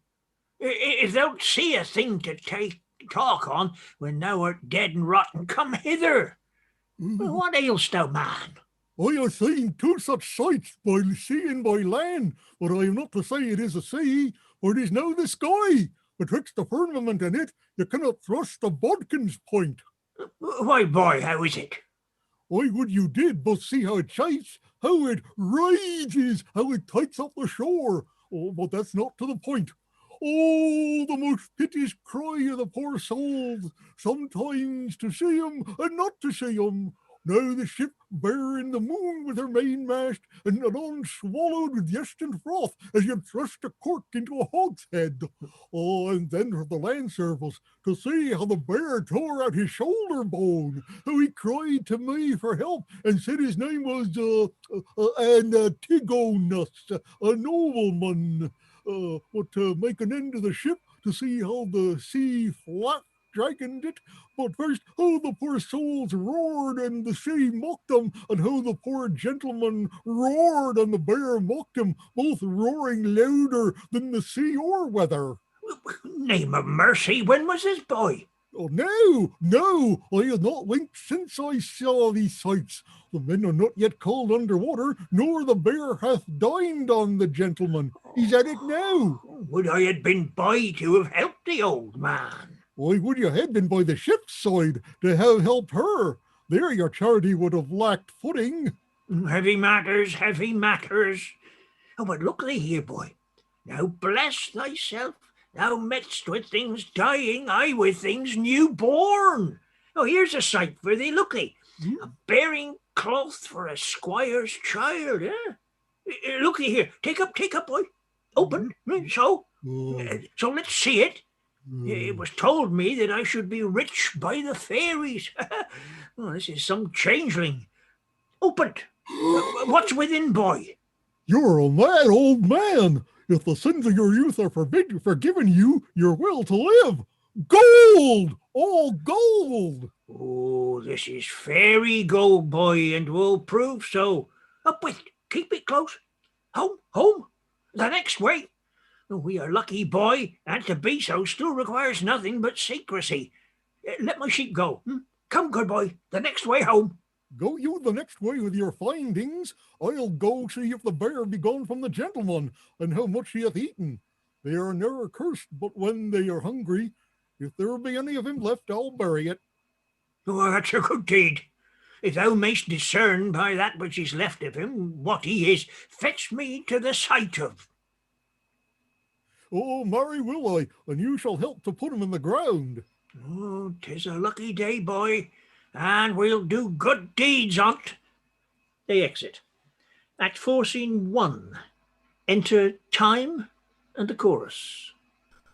I think we were going to take a break. Oh, that's correct. How long, Jennifer? Say about 10 minutes. Okay, so we're meeting again, 9 minutes to 8. Great. Is that right? Yeah. Yes. Well, that's for Okay. you. For 10 Eastern to Standard 3 Time, here. that'll be at Oh, sorry. 9:51. 3 o'clock Eastern Time, 2 o'clock Central Time, etc. Yeah. Yes, I forgot I'm 5 hours away, aren't Yeah. I? What is it, Eastern Time? What's the hour? What's the time difference between New York and London? 5 5. hours. 7 hours. So you're- Five. so- 5 hours. It's 5 Almost hours. going on 7 5 o'clock. hours. And 7 would be mountain time. then, I know. Hey, Angus, could you do Yo. us a favor? Could you read the character names? Because I think all of us are a bit all over the place with some pronunciations. Oh, okay. Hang on, let me get And I think going forward, it would just be helpful. I know it'd be helpful to me, and Right, you are. it would. Eddie the clown is actually the shepherd's son. Yes, that's right. Yeah. All right. Yeah. So it's Archidamus, Camillo, Polixenes, Leontes, Hermione, Mamilius, lady's obvious, second lady, Lord, Antigonus. And I'm not sure whether one would say Paulinus or Paulinus. Paulinus, probably. Paulinus. You mean yeah. Paulina or The Paulina? Paulina, yeah, Paulina. Yeah, it's a Paulina we go for, right? I think it is Paulina. Okay. Yeah, Cleon. it's usually Paulina. Then we've got jailer, servant, Cleomenes, Dion, no shepherd, clan, Autolycus, Florizel, Perdita, Mopsa, Dorcas, and that's basically it. Those are all the tricky Greek ones.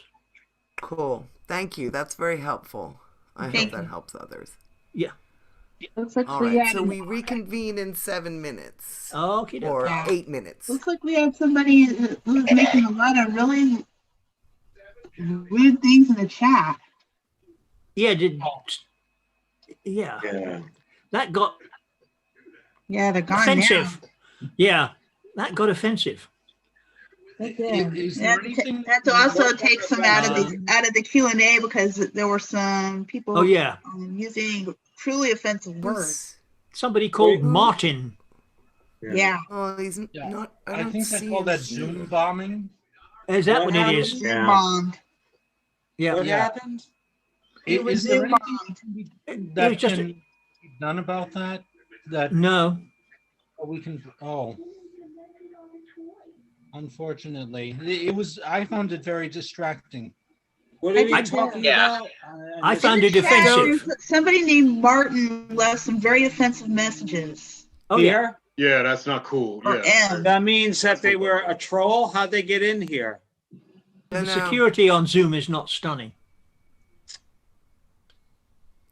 So, What'd they say? were you They able to do hated- something about What'd that? they say? They hated our They're reading? in the chat. I mean, they also left some things in the Q. Some other people left some things in the Q&A that I deleted because they really crossed the line. Oh yeah. Oh, absolutely. So you can do that, right? Yeah. Can we read them now? Are they No. bad reviews? No, nothing about reviews. No, They were it's just personal. Yeah, somebody was using the N word. Oh, Yeah. fuck that Wow. shit. Yeah, exactly. They ain't going there. A lot of offensive If they, stuff. if they I want really to like insult that. her, if they want to insult our acting, fine. I don't- That's one thing. Excuse I me, mean, racism is out.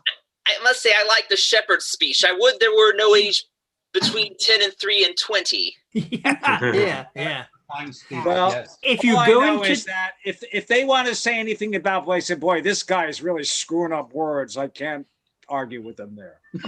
his last chat is still his last chat insert, Michael, is still there. If you go What'd he into say? chat. Oh, God, no, that guy is playing you'll find Polixenes. it. Can Who he get a is this sentence guy? right? not to be repeating. I'm Yeah. just, but if you want to see how offensive it was, that's the tip of the iceberg. No, I don't really care. No. Good. I'm not. No, you don't. I was trying to I make don't know if light of there's it way like to a joke. delete that. There doesn't seem to be a way to delete that, though. No. No. Just don't go into the chat. Yep. Yeah, there's that. You can't block them going forward. They can't be blocked. I can't. Prevent No, further- I'm trying to, but I can't. Yeah, Mira might be able to. Using pause. Maybe we should just keep it to invites then, and not keep it open to open audience and just like only people who are invited. You know, I mean, we are on YouTube. They still have to get the link. The audience people, to be an audience member, you still have to go in on the link. No, somebody. So in other words, this person, how did this person get the link? he probably hacked into it. Oh, I got it. Or, it was on Facebook, so. Yeah, it's on Oh, Facebook, it's on- and yeah, I mean, yeah. anybody can get it from there. That's true. That's true. You got nothing better to do with his time but bother us. Yeah. Pretty much. Since there's only been one such incident that I know of in all the time we've been doing it, I guess we've been pretty fortunate. It hasn't been a major problem. Right. I mean, one is too many, but at least it's not a repeated all the time thing. Well, Okay. Got about 3 minutes.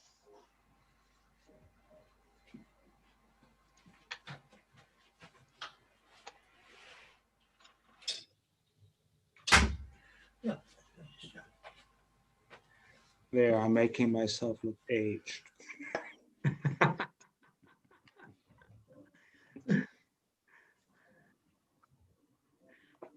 How are you, Derek? Nice to see you. Yes, good to see you all also, yes.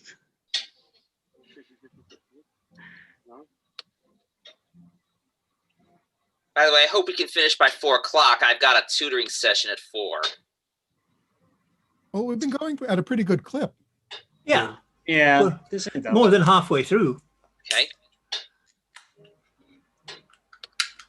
I'll leave this. Okay.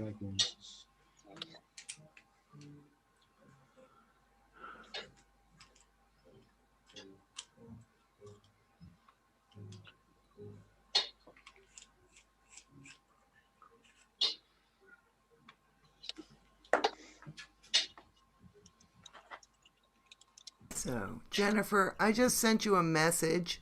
I got think it. one. Thank you. Okay, good. One thing I'm trying to do is that, I mean, whoever this person was, they're not in the meeting anymore, as far as I can see. And Looks we like don't, they were there just aren't, there very quick and then posted all those yeah, things and then that flip. was a bomb. It was some stupid basement Right. dwelling. 2-minute warning, everybody. Okay, Thank I you. think Thank you, 2 minutes. either CNET or ZDNet a week or two ago had an article on how to try and prevent Zoom bombing, which I'll have to see if I've still Yeah. got that and dig it up. Anybody who gets CNET or ZDNet articles, PC Mag, that they're all part of that crowd. Okay.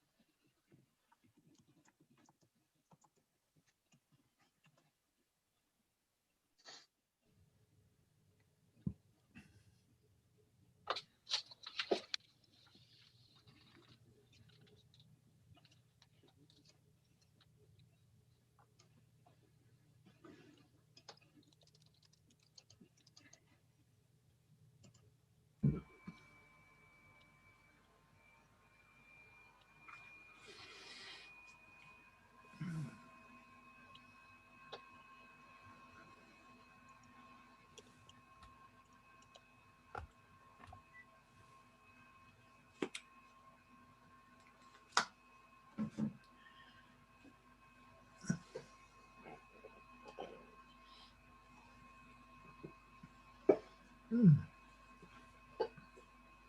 1 minute. We just need to get Karen back.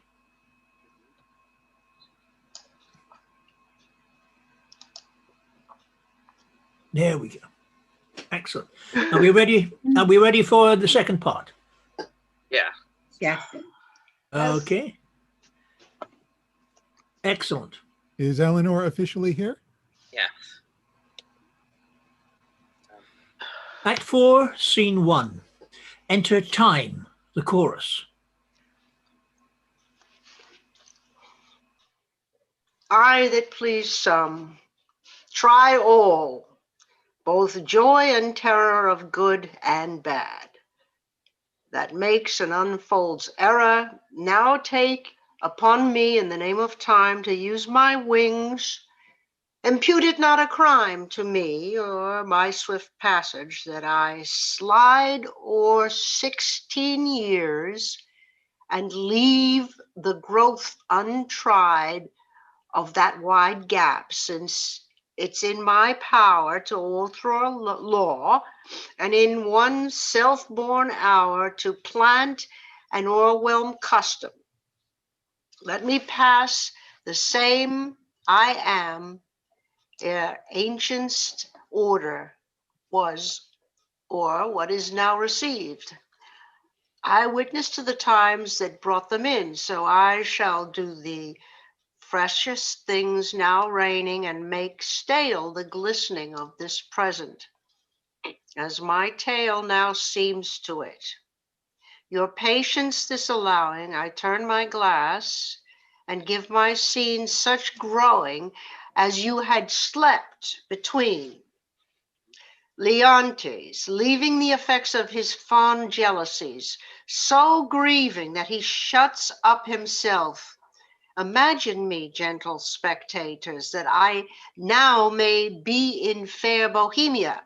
And remember well, I mentioned the son of the kings, which Florizel I now name to you, and with speed so pace to speak of Perdita, now grown in grace equal with wondering.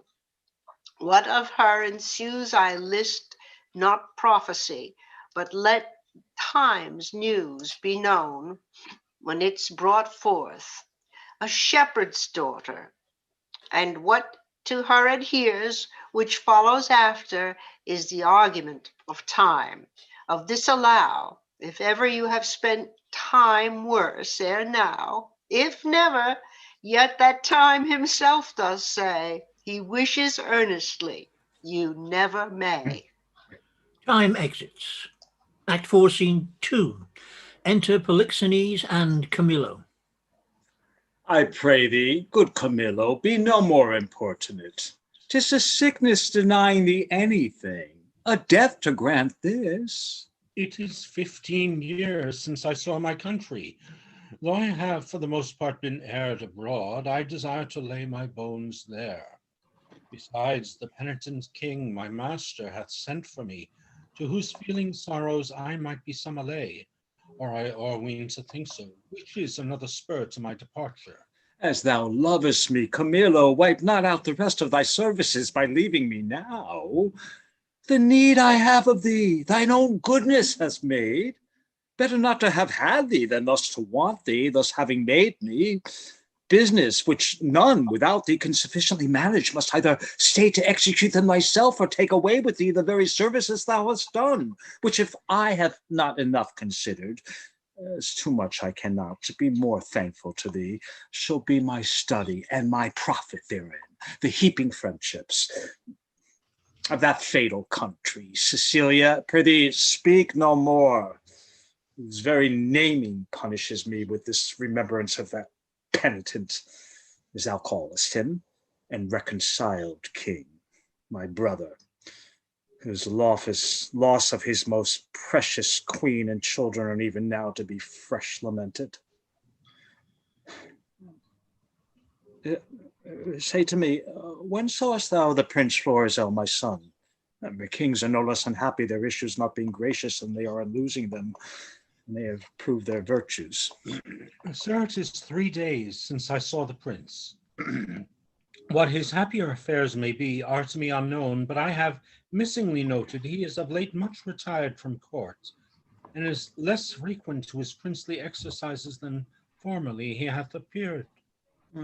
I considered so much, Camillo, and with some care so far that I have eyes under my service which look upon his removedness, from whom I have this intelligence, that he is seldom from the house of a very homely shepherd, a man, they say, that from very nothing and beyond the imagination of his neighbors is grown into an unspeakable estate. I have heard, sir, of such a man, who hath a daughter of most rare note. The report of her is extended more than can be thought to begin from such a cottage. It's likewise part of my intelligence, but I fear the angle that plucks our son thither. Thou shalt accompany us to this place where we will, not appearing what we are, have some question with the shepherd, from whose simplicity I think is not uneasy to get the cause of my son's resort into tether. Prithee, be my present partner in this business, and lay aside the thoughts of Cecilia. I willingly obey your command. My best, Camilla. We must disguise ourselves. And they exit. Scene 3. Enter Autolycus singing. When the dealers begin to peer, when hay the dogs see o'er the dale, why then comes in the sweet of the year, for the red ground reigneth in with a winter's pale. The white sheep bleaching on the hedge, with hay the sweet birds, oh, how they sing, doth set my pugging tooth on edge. For a quart of ale is a dish for a king. The lark, the tear chaunts, with hay the thrush and the jay are summer songs for me and my aunts, while we lie tumbling in the hay. I have served Prince Florizel, and in my time wore 3 pile, but now I am out of service. But shall I go mourn for that, my dear? The pale moon shines by night, and when I wander here and there, I then do must go right. If tinkers have leave to live, and bear the sow-skin bucket, then my account I well may give, and in the stocks avouch it. My traffic is sheets, when the kite builds look to lesser linen. My father named me Autolycus, who being, as I am, lettered under Mercury, was likewise a snapper up of unconsidered trifles. With dye and drab I purchased this comparison, and my revenue is the silly cheech. Gallows and knock are too powerful on the highway. Beating and hanging are terrors to me. For the life to come, I sleep out the thought of it. A prize, a prize. Oh, let me see. Every 11 weather tods, every tod yields pound and odd shilling. 1,500 shorn. Now, what comes the wool to? If the springe hold, the cock's mine. Oh, I can't do it without compters. Let me see. What am I to buy for our sheep shearing feast? 3 pound of sugar, 5 pound of currants, rice. What will a sister of mine do with rice? What my father hath made her mistress of the feast, then she lays it on. She hath made me 24 nosegays for the shearers. 3-man song and all, and very good ones. But they are most of them means and vices. But one Puritan amongst them, and he sings psalms to hornpipes. I must have saffron to colour the warden pies, mice, dates, no, that's out of my note. Nutmegs, 7 a rice, 2 a ginger, but none that I may beg. 4 pound of pruins, and as many of raisins of the sun. Ooh. Oh, that ever I was born. Oh, in the name of me. Oh, help me, pluck but off these rags, and then death, death. Oh, alack, poor soul, that thou hadst needs of more rags than to lay on thee, than rather than have these off. Oh, sir, the loathsomeness of them offend me more than the stripes I have received, which are mighty ones and millions. Oh, alas, poor man, a million of beating may come to a great matter. I'm robbed, sir, and beaten, my money and apparel ta'en from me, and these detestable things put upon me. What, by a horseman or a footman? A footman, sweet sir, a footman. Indeed, it should be a footman, by the garments he hath left with thee. If this be a horseman's coat, it hath seen very hot service. Lend me thy hand, I'll help thee. Come, lend me thy hand. Oh, good sir, tenderly. Oh, alas, poor soul. Oh, good sir, softly, good sir. I fear, sir, my shoulder blade is out. Hell no. Canst stand? Softly, dear sir, good sir, softly. You've done me a charitable office. Oh, dost lack any money? I'll have a little money for thee. No, sweet sir, no. I beseech you, sir, I have a kinsman, not past 3/4 of a mile hence, unto whom I was going. I shall there have money, or anything I want. Offer me no money, I pray you. That kills my heart. What manner of fellow was he that robbed thee? A fellow, sir, that I have known to go about with troll, mesdames. I knew him once, so servant of the prince. I cannot tell, good sir, for which of his virtues it was, but he was certainly whipped out of the court. His vices, you would say. There's no virtue whipped out of the court. They cherish it to make it stay there, and yet it will no more but abide. Vices, I would say, sir.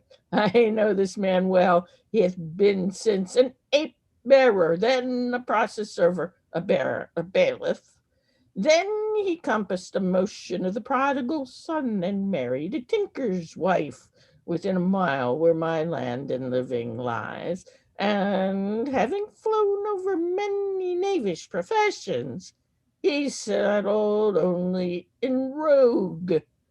Some call him a Autolycus. Oh, out upon him, prig, for my life, prig. He haunts white fairs and bear baitings. Very true, sir. That's the rogue that put me into this apparel. Oh, not a more cowardly rogue in all Bohemia. If you had but looked big and spat at him, he'd have run. I must confess to you, sir, I am no fighter.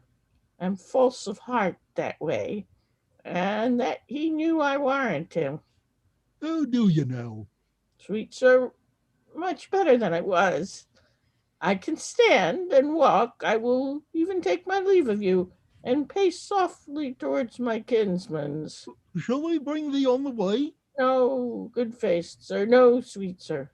Oh, then fare thee well. I must go buy spices for our sheep shearing. And the clown exits. Prosper you, sweet sir. Your purse is not hot enough to purchase your spice. I'll be with you at your sheep shearing too. If I make not this cheat, bring out another, and the shearers prove sheep, let me be unrolled and my name put in the book of virtue. Jog on the footpathway, and merrily bend the style. A merry heart goes all the day, your sad heart tires in a mile. Autolycus exits. I just want to say, Eleanor, we can't see you. Just so you're, your camera says that the video is on, but we can't see you. Just, I don't know if there's an issue with your camera or if that's just the way it's going to be. I've just uncovered it. I didn't realize that I had it covered. Okay. All right. So Alas. I just wanted to make. Song was good, though. Okay. Yes, song was great. All right. So go ahead, Angus, and continue with. Act 4, Scene 4. Enter Florizel, Perdita, the shepherd, Clown, Polixenes, Camillo, Mopsa, Dorcas, servants, and Autolycus. Ease your unusual weeds to each part of you does give a life. No shepherdess but Flora appearing in April's front. This your sheep shearing is as a meeting of the petty gods, and you the queen aunt. Sir, my gracious lord, to chide at your extremes it not becomes me. Oh, pardon that I name them, your high self, the gracious mark of the land you have obscured, with a swain's wearing, and me, poor lowly maid, most goddess-like, pranked upon. But that our feasts in every mess have folly, and the feeders digest with a custom, I should blush to see you so attired, sworn, I think, to show myself a glass. I'll bless the time when my good falcon made her flight across thy father's ground. Now Jove afford you cause. To me the difference forges dread your greatness. Have not been used to fear. Even now I tremble to think your father by some accident should pass this way as you did. Oh, the fates! How would he look to see his work so noble, wildly bound up?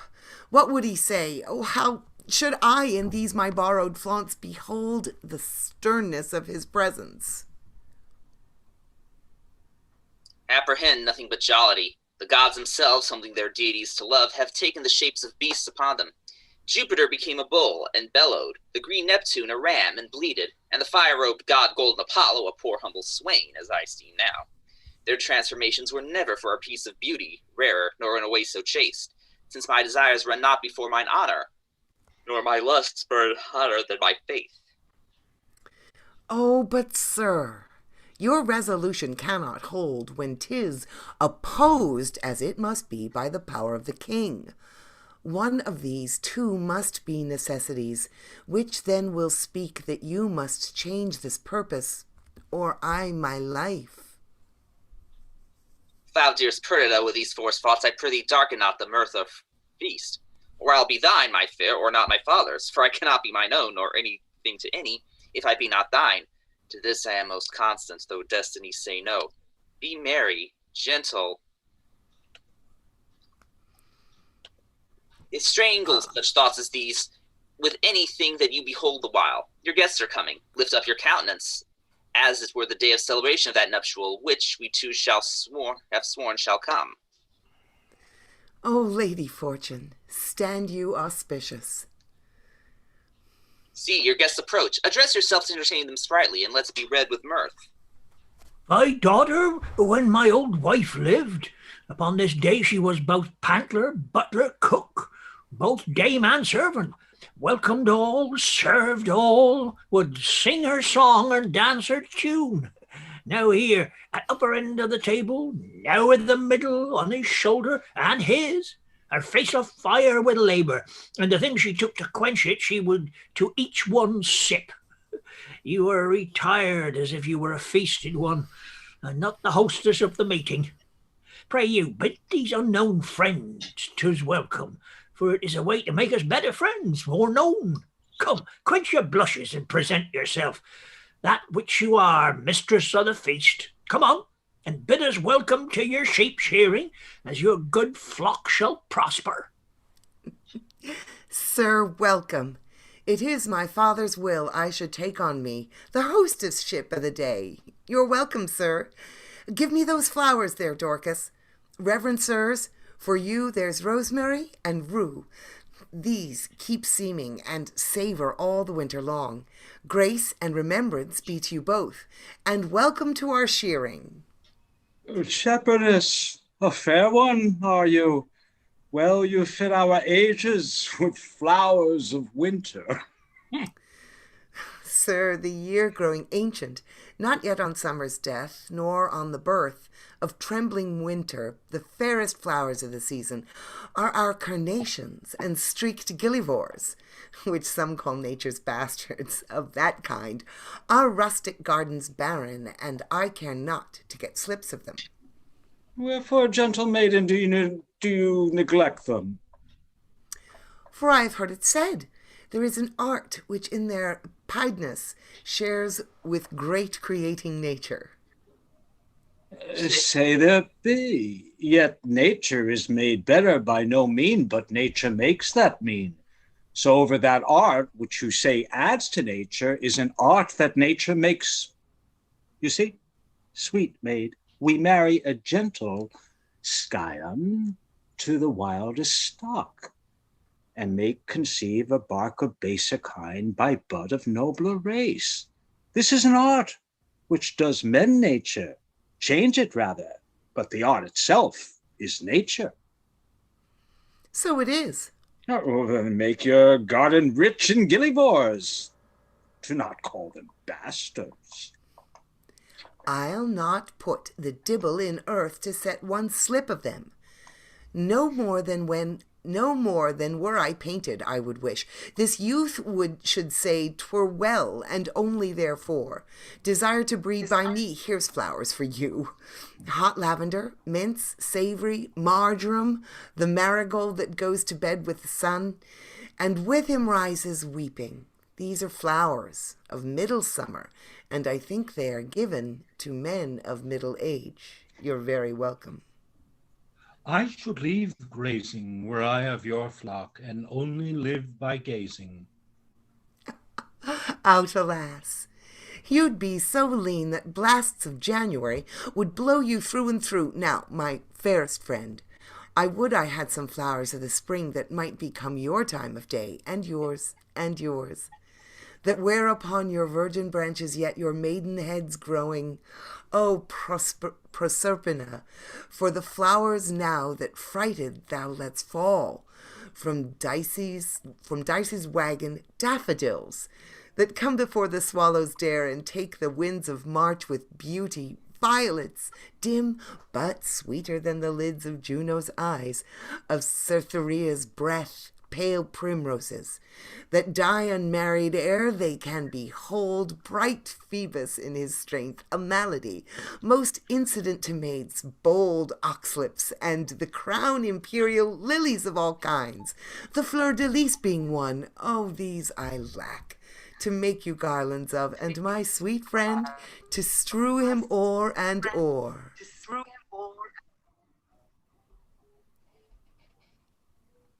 What, like a course? Oh, no. Like a bank for love to lie and play on. Not like a corse, or if not to be buried, but quickened in mine arms. Come, take your flowers.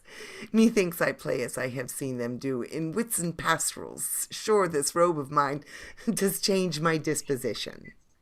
What you do still betters what is done. When you speak, sweet, I'll have you do it ever. When you sing, I'll have you buy and sell so. So give alms, pray so, and for the ordering of your affairs, to sing them too. When you dance, I wish you a wave of the sea, that you might ever do nothing but that. Move still so, and own no other function. Each your doing, so singular in each particular, crowns what you are doing in the present deeds, that all your acts are queens. Oh, Doricles, your praises are too large, but that your youth and the true blood which peeps fairly through it do plainly give you out an unstained shepherd. With wisdom I might fear, my Doricles, you wooed me the false way. I think you have as little skill to fear as I have purposed to put you to it. But come, our dance, I pray. Your hand, my Perdita, so turtles pair that never mean to part. I'll swear for 'em. This is the prettiest low-born lass that ever ran on the green sword. Nothing she does or seems but smacks of something greater than herself. Too noble for this place. He tells her something that makes her blood look on't. Good sooth, she is the queen of curds and cream. Come on, strike up.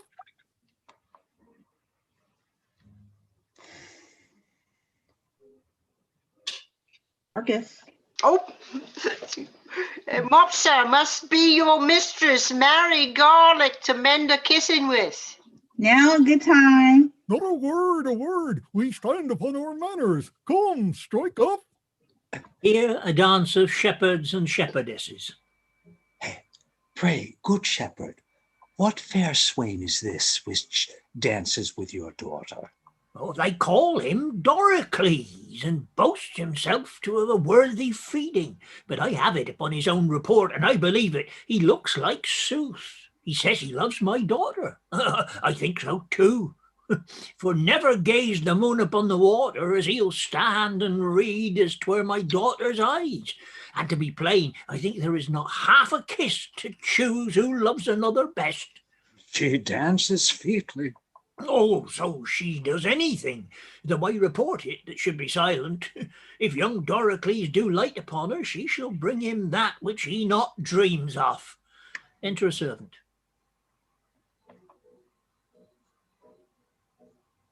Oh, master, if you did but hear the peddler at the door, you would never dance again after a tabor and pipe. No, the bagpipe could not move you. He sings several tunes, faster than you'll tell money. He utters them as he had eaten ballads, and all men's ears grew to his tunes. Oh, he could never come better. He shall come in. I love a ballad, but even too well. If it be doleful, matter merrily set down, or very pleasant thing indeed, and sung lamentably. He has songs for man or woman of all sizes. No milliner can so fit his customers with gloves. He has the prettiest love songs for maids, so without bawdry is strange, with such delicate burdens of dildos and feedings, jumper and thumper, and where some stretch-mouthed rascal would, as it were, mean mischief, and break a foul gap into the matter. He makes the maid to answer, "Whoop, do me no harm, good man." Puts him off, slates him with, "Whoop, do me no harm, good man." Tis a brave fellow. Oh, believe me, thou talkst of an admirable conceited fellow. Hath he any unbraided wares? He hath ribbons of all the colors of the rainbow, points more than all the lawyers in Bohemia can learnedly handle. Do they come to him by the gross? Inkles, caddises, cambrics, wands. Why, he sings them over as they were gods or goddesses. You would think a smock were a she-angel, he so chanced the slate hand and the work about the square on it. Oh, prithee, bring him in and let him approach singing. Forewarn him that he use no scurrilous words in his tunes. You have of these peddlers that have more in them than you think, sister. Aye, good brother, or go about to think. Autolycus enters, singing. long as white as driven snow, cypress black as air was crew, cloves as sweet as Panama's roses, masked for faces and for news. Bugle bracelet, necklace, amber, perfume for a lady's chamber, golden coifs and stomach goose for my lads to give their dears, pins and poking sticks of steel, what maids lack from head to heel.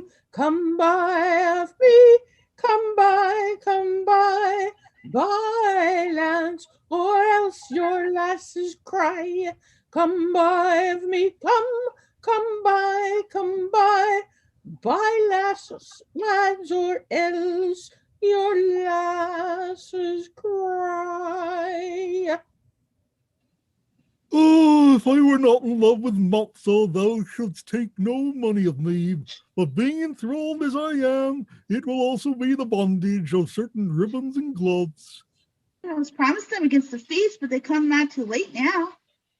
He hath promised you more than that, or they be liars. He hath paid you all he promised you. Maybe he has paid you more, which will shame you to give him again. Oh, is there no manners left among maids? Will they wear their plackets where they should bear their faces? Is there not milking time? When you are going to bed, or kill whole? To whistle these secrets, but you must be tattling before all our guests. Oh, 'tis well, 'tis well. Oh, forgive me. I've just lost my place. Page 93. I beg pardon? Page 93. Page 133? No, 93. Oh, 93. Thank you very much. Thank you kindly. Let me come on, page 93. Where would you get back here? Oh, here we are, 93. Oh yes, 93. Yeah.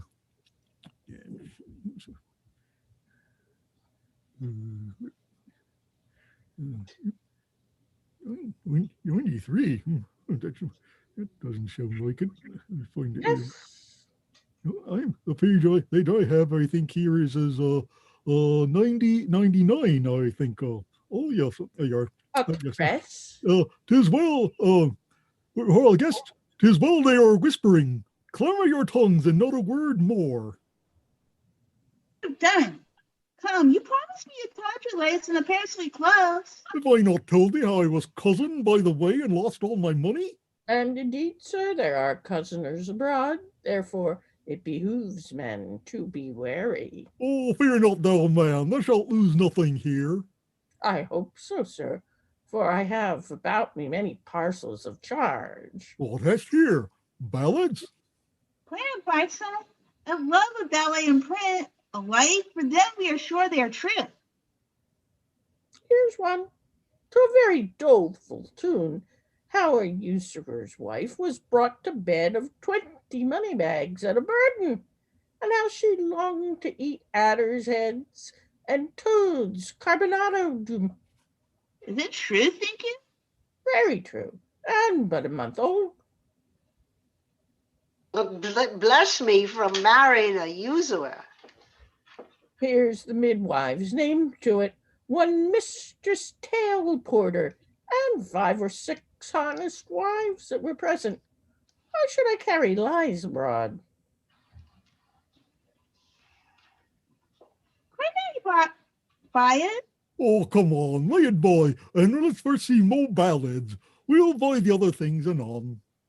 Here's another ballad of a fish that appeared upon the coast on Wednesday, the fourscore of April, 40,000 fathom above water, and sung this ballad against the hard hearts of maids. It was thought she was a woman, and was turned into a cold fish, for she would not exchange flesh with one that loved her. The ballad is very pitiful, and as true.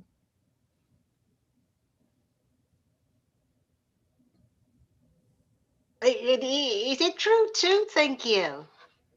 5 justices' hands at it, and witnesses more than my pack will hold. We'll lay it by 2, another. This is a merry ballad, but a very pretty one. Let's have some merry ones. Why, this is a passing merry one, and goes to the tune of 2 maids wooing a man. There's scarce a maid westward, but she sings it. 'Tis in request, I can tell you. We can both sing it. If thou bear a part, thou shalt hear 'tis in 3 parts. We had the tune on 2 months ago. I can bear my part. You must know 'tis my occupation. Have at it with you. Get you hence, for I must go where it fits not you to know. Whither? Oh, Whither? it becomes thy else full well thou to me thy secrets tell. Me too, let's go together. Or thou goest to the granger mill. If to either thou dost still, Neither, but neither. neither. Thou hast sworn my love to be. Thou hast sworn it more to me than whither goes the weather. Oh, we'll have this song out and known by ourselves. My father and the gentlemen are in sad talk, and we'll not trouble them. Come, bring away thy pack after me. Wenches, all boy for you both. Fiddler, let's have the first choice. So follow me, girls. Will you buy any tape or lace for your cape, my dainty dove, my dear? Any silk, any thread, any toils for your head of the newest and finest wear. Come to the peddler, money's a meddler, that doth alter all men's wear. And Autolycus exits. Master, there is 3 carters, 3 shepherds, 3 neatherds, 3 swineherds that have made themselves all men of hair. They call themselves saltiers, and they have a dance, which the wenches say is a galley moffrey of gambles, because they are not in it. But they themselves are the mind. If it be not too rough for some, then a little bit bowling, it will please plentifully. No way, we'll none on't. Here has been too much homely foolery already. I know, sir, we weary you. Oh, you weary those that refresh us. Pray, let's see these 4 threes of herdsmen. 1-3 of them, by their own report, sir, has danced before the king, and not the worst of the 3, but jumps 12 foot and a half by the squire. Leave your prating, since these good men are pleased. Let them come in, but quickly now. Let us stay at door, sir. Here a dance of 12 satyrs. Oh, Father, you'll know more of that hereafter. It is not too far gone. 'Tis time to part then. He's simple and tells much. How now, fair shepherd, your heart is full of something that does take your mind from feasting. Sooth, when I was young and handled love as you do, I was wont to load my shoe with snacks. I would have ransacked the Peller's silken treasury and have poured to her acceptance. You have let him go, and nothing marted with him. If your last interpretation should abuse and call this your lack of love or bounty, you are straitened for a reply at least, if you make a care of happy holding her.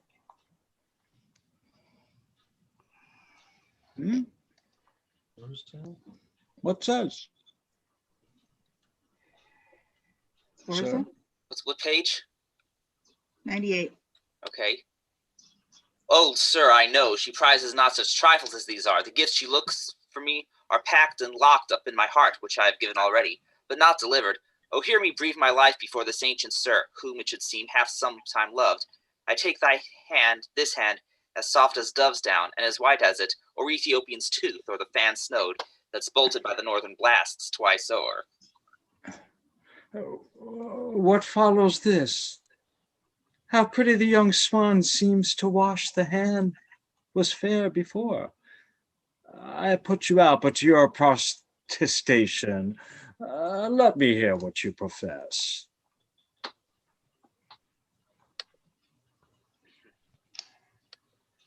Don't, and be witnessed to it.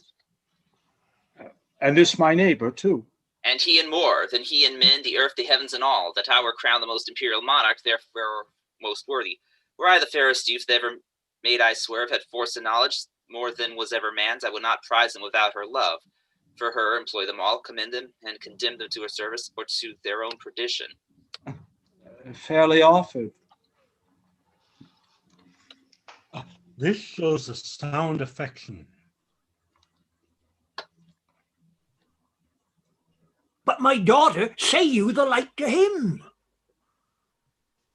I cannot speak so well, nothing so well, no, nor mean better.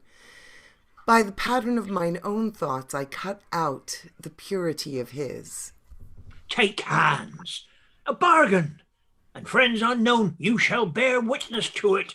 I give my daughter to him, and will make her portion equal his.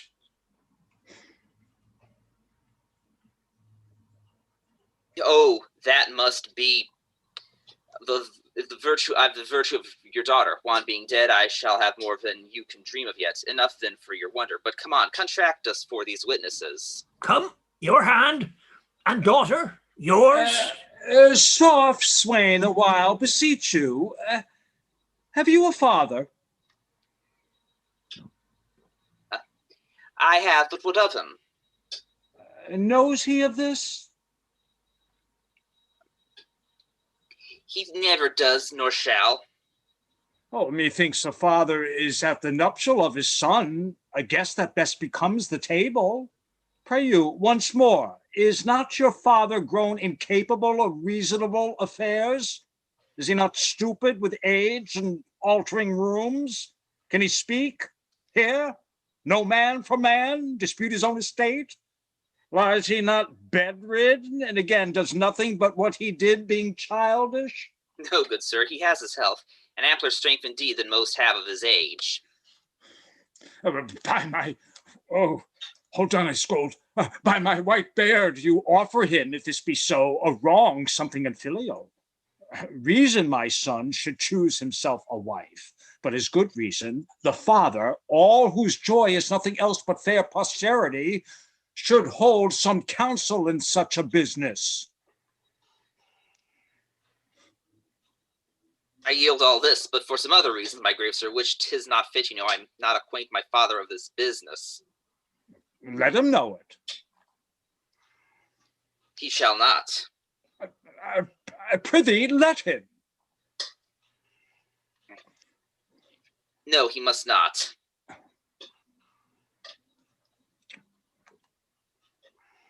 Let him, my son, he shall not need to grieve at knowing of thy choice. Come, he must not. Mark our contract.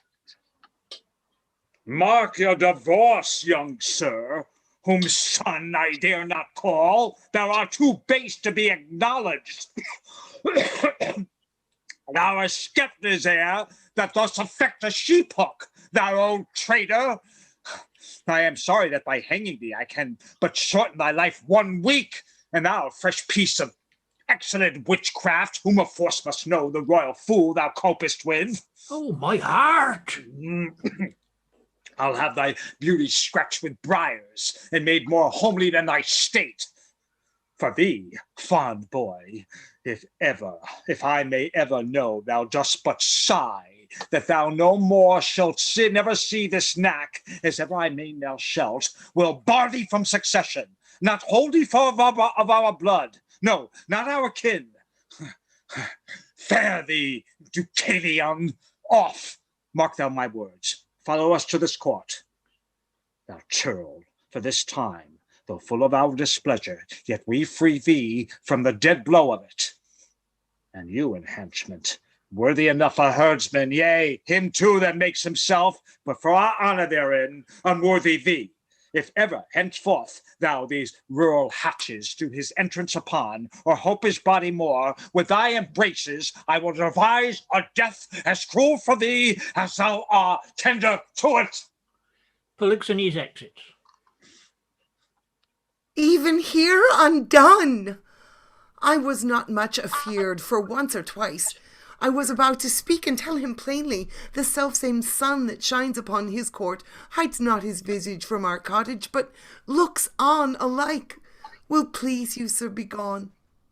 I told you what would come of this, beseech you. Of your own state take care. This dream of mine, being now awake, I'll queen it no inch farther, but milk my ewes and weep. Why, how now, father? Speak ere thou diest. I cannot speak, nor think, nor dare to know that which I know. Oh, sir, you have undone a man of 83 that thought to fill his grave in quiet. Yea, to die upon the bed my father died, to lie close by his honest bones. But now some hangman must put on my shroud and lay me where no priest shovels in dust. Oh, cursed wretch, that knew this was the prince and wouldst adventure to mingle faith with him. Undone, undone! If I might die within this hour, I have lived to die when I desire. Shepherd exits.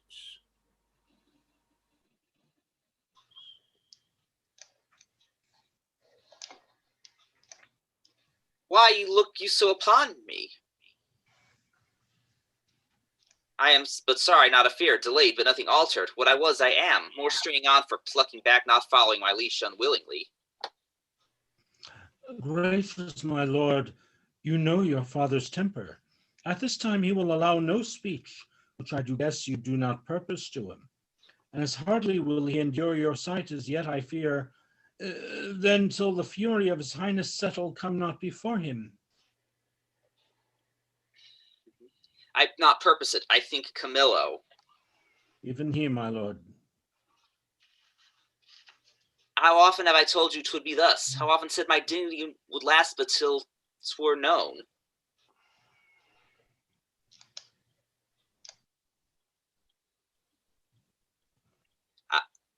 That's your line. Okay, how often have I told you?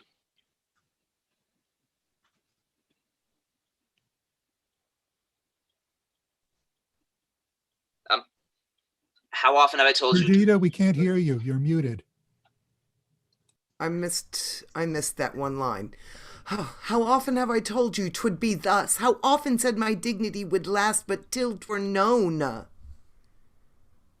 It cannot fail but by the violation of my faith, and then let nature crush the sides of the earth together and mar the seeds within. Lift up thy looks. From my succession, wipe me, father, I am here to my affection. Be advised.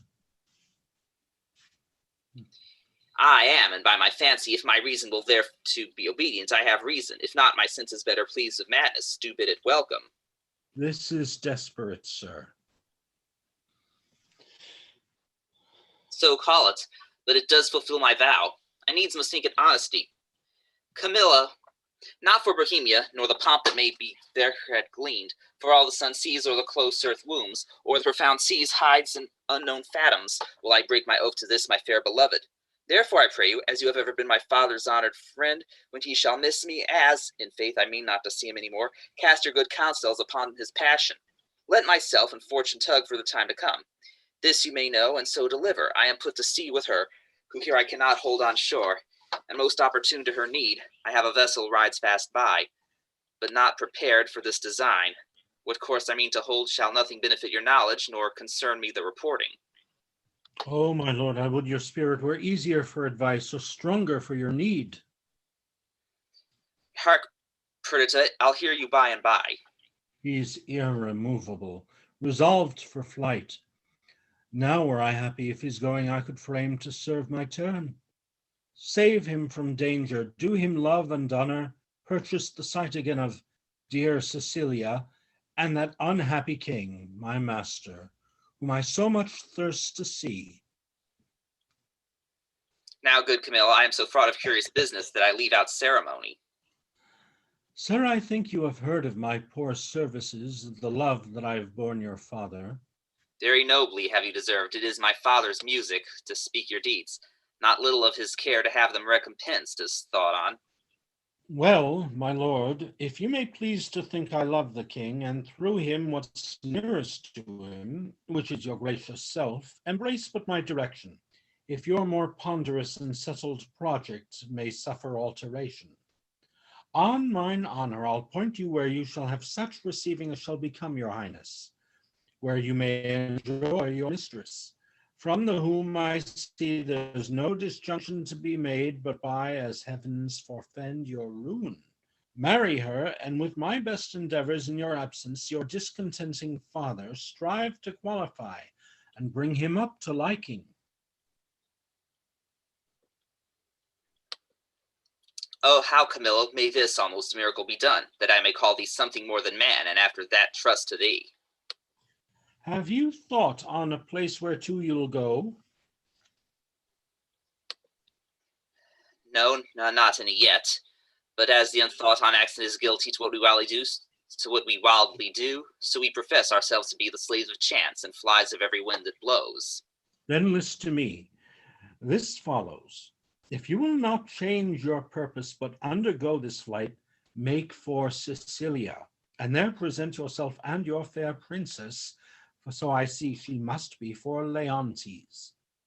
She shall be habited as it becomes the partner of your bed. Methinks I see Leontes opening his free arms and weeping his welcomes forth, asks thee their son forgiveness, as 'twere the father's person, kisses the hands of your fresh princess, and o'er divides him twixt his unkindness and his kindness. The one he chides to hell and bids the other grow faster than thought or time. Worthy Camillo, what color for my visitation shall I hold it before him? Sent by the king your father to greet him and to give him comforts. Sir, the manner of your bearing towards him, with what you as from your father shall deliver, things known betwixt us three, I'll write you down, the which shall point you forth at every sitting what you shall say. That he shall not perceive, but that you have your father's bosom there and speak his very heart. I am bound to you, there is some sap in this. A course more promising than a wild dedication of yourselves to unpathed waters, undreamed shores, most certain to miseries enough. No hope to help you, but as you shake off one, to take another. Nothing so certain as your anchors, who do their best office if they can but stay you, where you'll be loath to be. Besides, you know, prosperity's the very bond of love, whose fresh complexion and whose heart together affliction alters. One of these is true. I think affliction may subdue the cheek, but not take in the mind. Yea, say you so? There shall not at your father's house these 7 years be born another such. My good Camilla, she's as forward of her breeding as she is there of our birth. I cannot say. 'Tis pity she lacks instructions, for she seems a mistress to most that teach. Your pardon, sir, for this. I'll bless you, thanks. My prettiest Perdita, but oh, the thorns we stand upon. Camillo, preserver of my father, now of me, the medicine of our house, how shall we do? We are not furnished like Bohemia's son, nor shall appear in Sicilia. My lord, fear none of this. I think you know my fortunes do all lie there. It shall be so my care to have you royally appointed, as if the scene you play were mine. For instance, sir, that you may know you shall not want one word. Autolycus enters.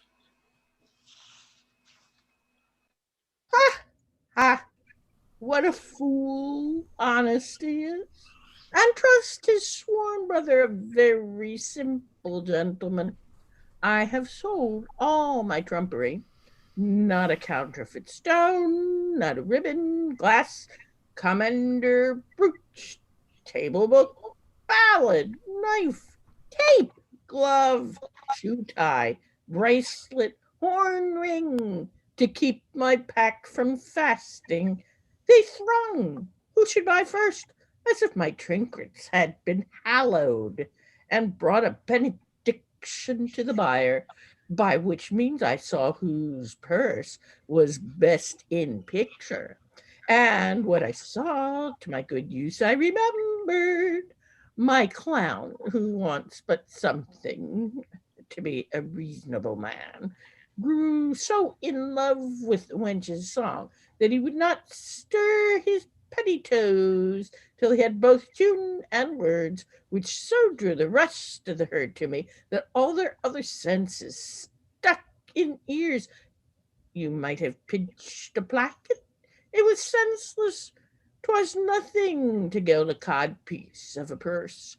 I would have filled keys of that hung in chains, no hearing, no feeling, but my sir's song, and admiring the nothing of it. So that in this time of lethargy I picked and cut most of their festival purses, and had not the old man come in with a hubbub against his daughter and the king's son, and scared my chows from the chaff, I had not left a purse alive in the whole army. Nay, but my letters by this means being there so soon as you arrive shall clear that doubt. And those that you'll procure from King Leontes? Shall satisfy your father. Happy be you. Oh, you're muted. Happy be you. All that you speak shows fair. Who have we here? We'll make an instrument of this. Omit nothing may give us aid. If they have overheard me now, why, hanging. How now, good fellow? Why shakest thou so? Fear not, man. Here's no harm intended to thee. I'm a poor fellow, sir. Why be so still? Here's nobody will steal that from thee. Yet for the outside of thy poverty we must make an exchange. Therefore discase thee instantly, thou must think there's a necessity in't, and change garments with this gentleman. Though the pennyworth on his side be the worst, yet hold thee, there's some boot. I'm a poor fellow, sir, I know ye well enough. Nay, prithee dispatch, the gentleman is half fled already. Are you in earnest, sir? I smelled the trick on it.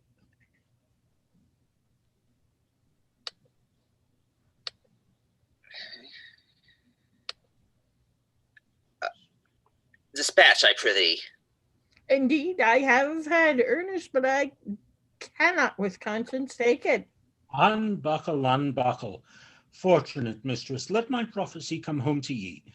You must retire yourself into some covert. Take your sweetheart's hat and pluck it o'er your brows. Muffle your face, dismantle you, and as you can disliken the truth of your own seeming, that you may, for I do fear eyes over, to shipboard get undescried.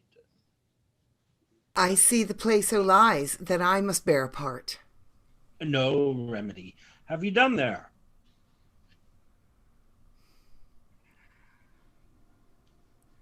Should I now meet my father, he would not call me son. Nay, you shall have no hat. Come, lady, come. Farewell, my friend.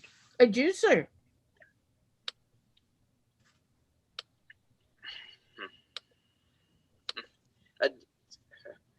Fortune, O Perta, what have we twain forgot? Pray you a word. What I do next shall be to tell the king of this escape, and whither they are bound, wherein my hope is I shall so prevail to force him after, in whose company I shall review Cecilia, for whose sight I have a woman's longing. Fortune speed us. Thus we set on Camillo to the seaside. The swifter speed, the better. I understand the business. I hear it. I have an open ear, a quick eye, and a nimble hand is necessary for a cut purse.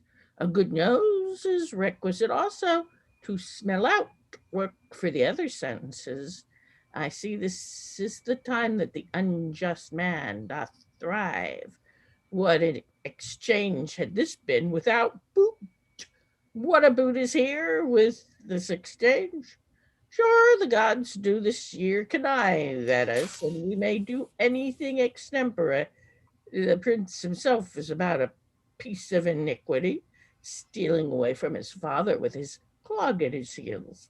If I thought it were a piece of honesty to acquaint the king withal, I would not do it. I hold it the more knavery to conceal it, and therein am I constant to my profession. Enter the clown and the shepherd. Aside, aside, here's more matter for a hot brain. Every lane's end, every shop, church, session, hanging, yields a careful man work. Say, what a man you are now! There is no other way but to tell the king she's a changeling, and none of your flesh and blood. Nay, but hear me. Nay, but hear me. Go to then. She be none of your flesh and blood. Your flesh and blood has not offended the king, and so your flesh and blood is not to be punished by him. Show those things you found about her, those secret things, all but what she has with her. This being done, let the law go whistle, I warrant you. I will tell the king all, every word, yea, and his son's pranks too, who I say is no honest man, neither to his father nor to me, to go about to make me the king's brother-in-law. Indeed, brother-in-law was the farthest off you could have been to him, and then your blood had been the dearer. Boy, I know how much an ounce. Very wisely, puppies. Well, let us to the king. There is that in this farther will make him scratch his beard. I know not what impediment this complaint may be to the flight of my master. Very heartily he be at palace. Though I am not naturally honest, I am so sometimes by chance. Let me pocket up my peddler's excrement. How now, rustics, whither are you bound? Oh, to the palace, and it like your worship. Your affairs there? What? With whom? The condition of that farthel? The place of your dwelling? Your names? Your ages? Of what having? Breeding? And anything that is fitting to be known, discover. We are but plain fellows, sir. A lie. You are rough and hairy. Let me have no lying. It becomes none but tradesmen, and they often give us soldiers the lie. But we pay them for it with stamped coin, not stabbing steel. Therefore they do not give us the lie. Oh, your worship had like to have given us one if you had not taken yourself to the manor. Are you a courtier and like you, sir? Whether it like me or not, I am a courtier. Seest thou not the air of the court in these unfoldings?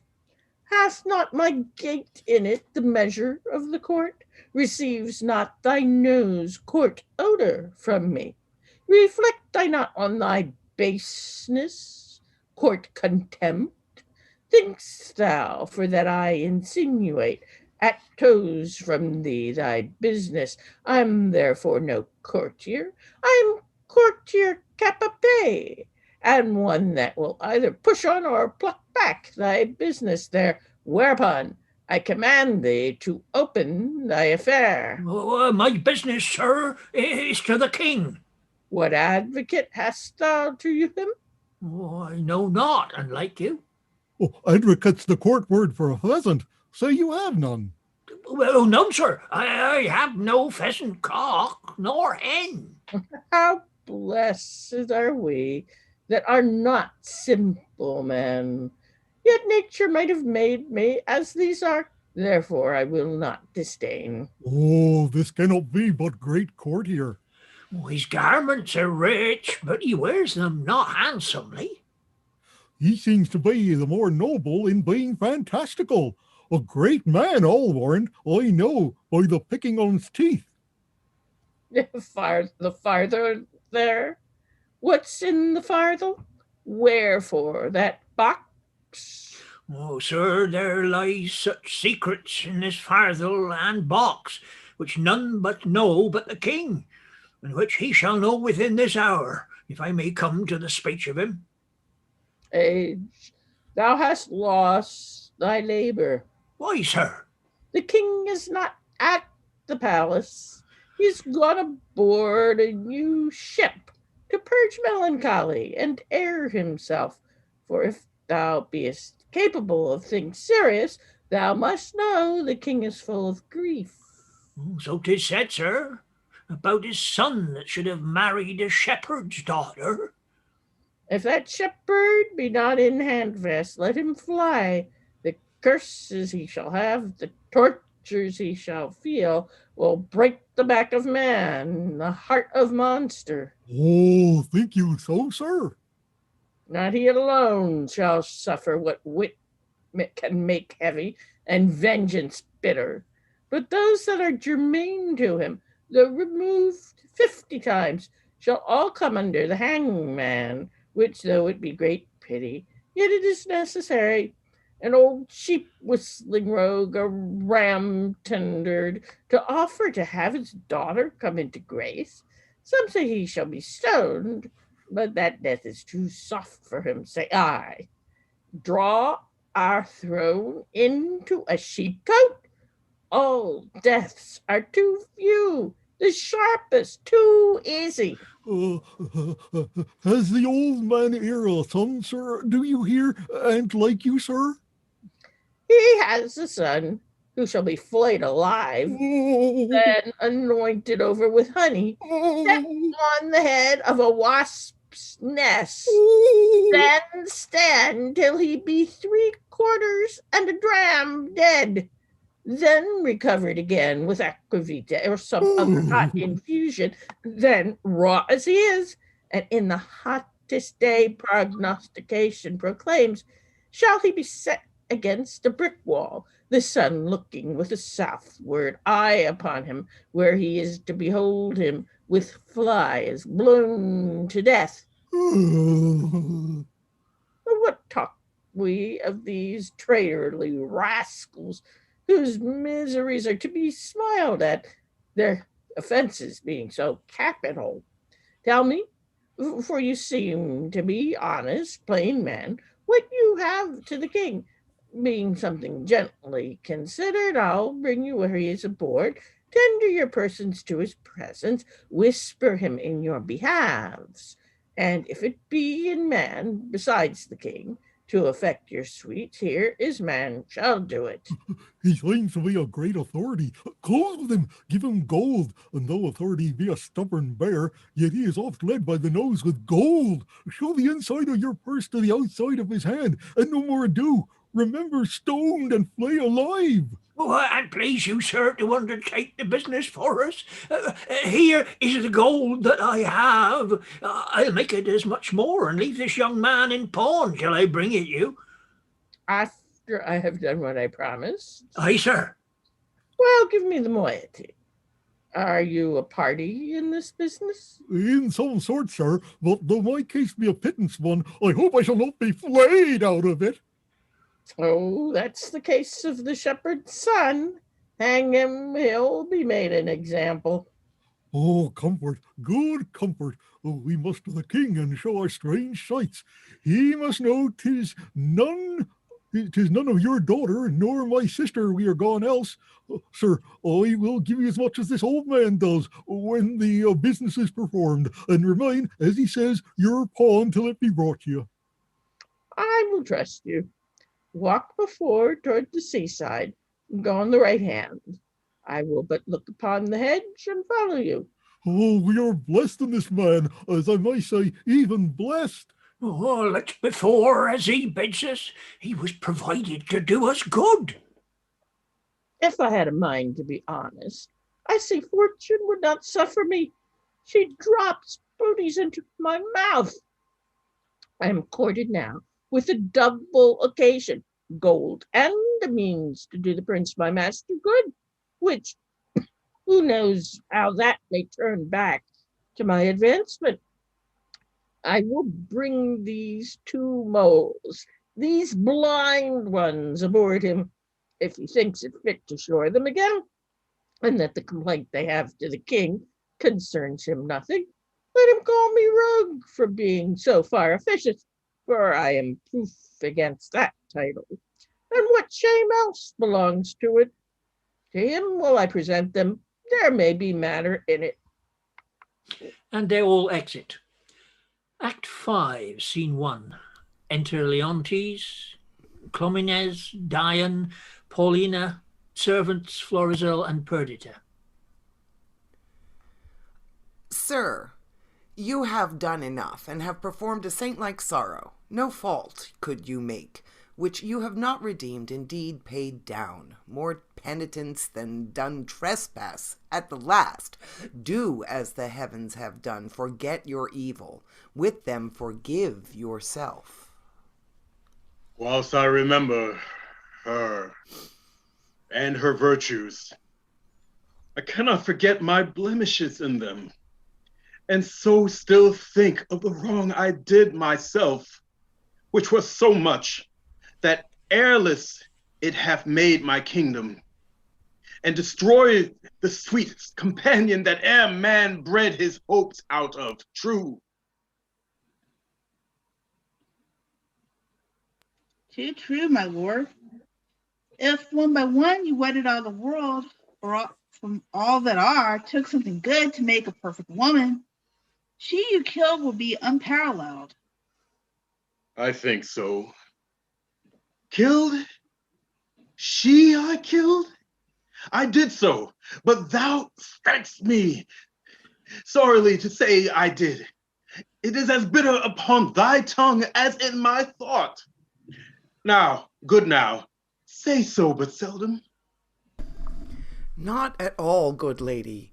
You might have spoken 1,000 things that would have done the time more benefit and graced your kindness better.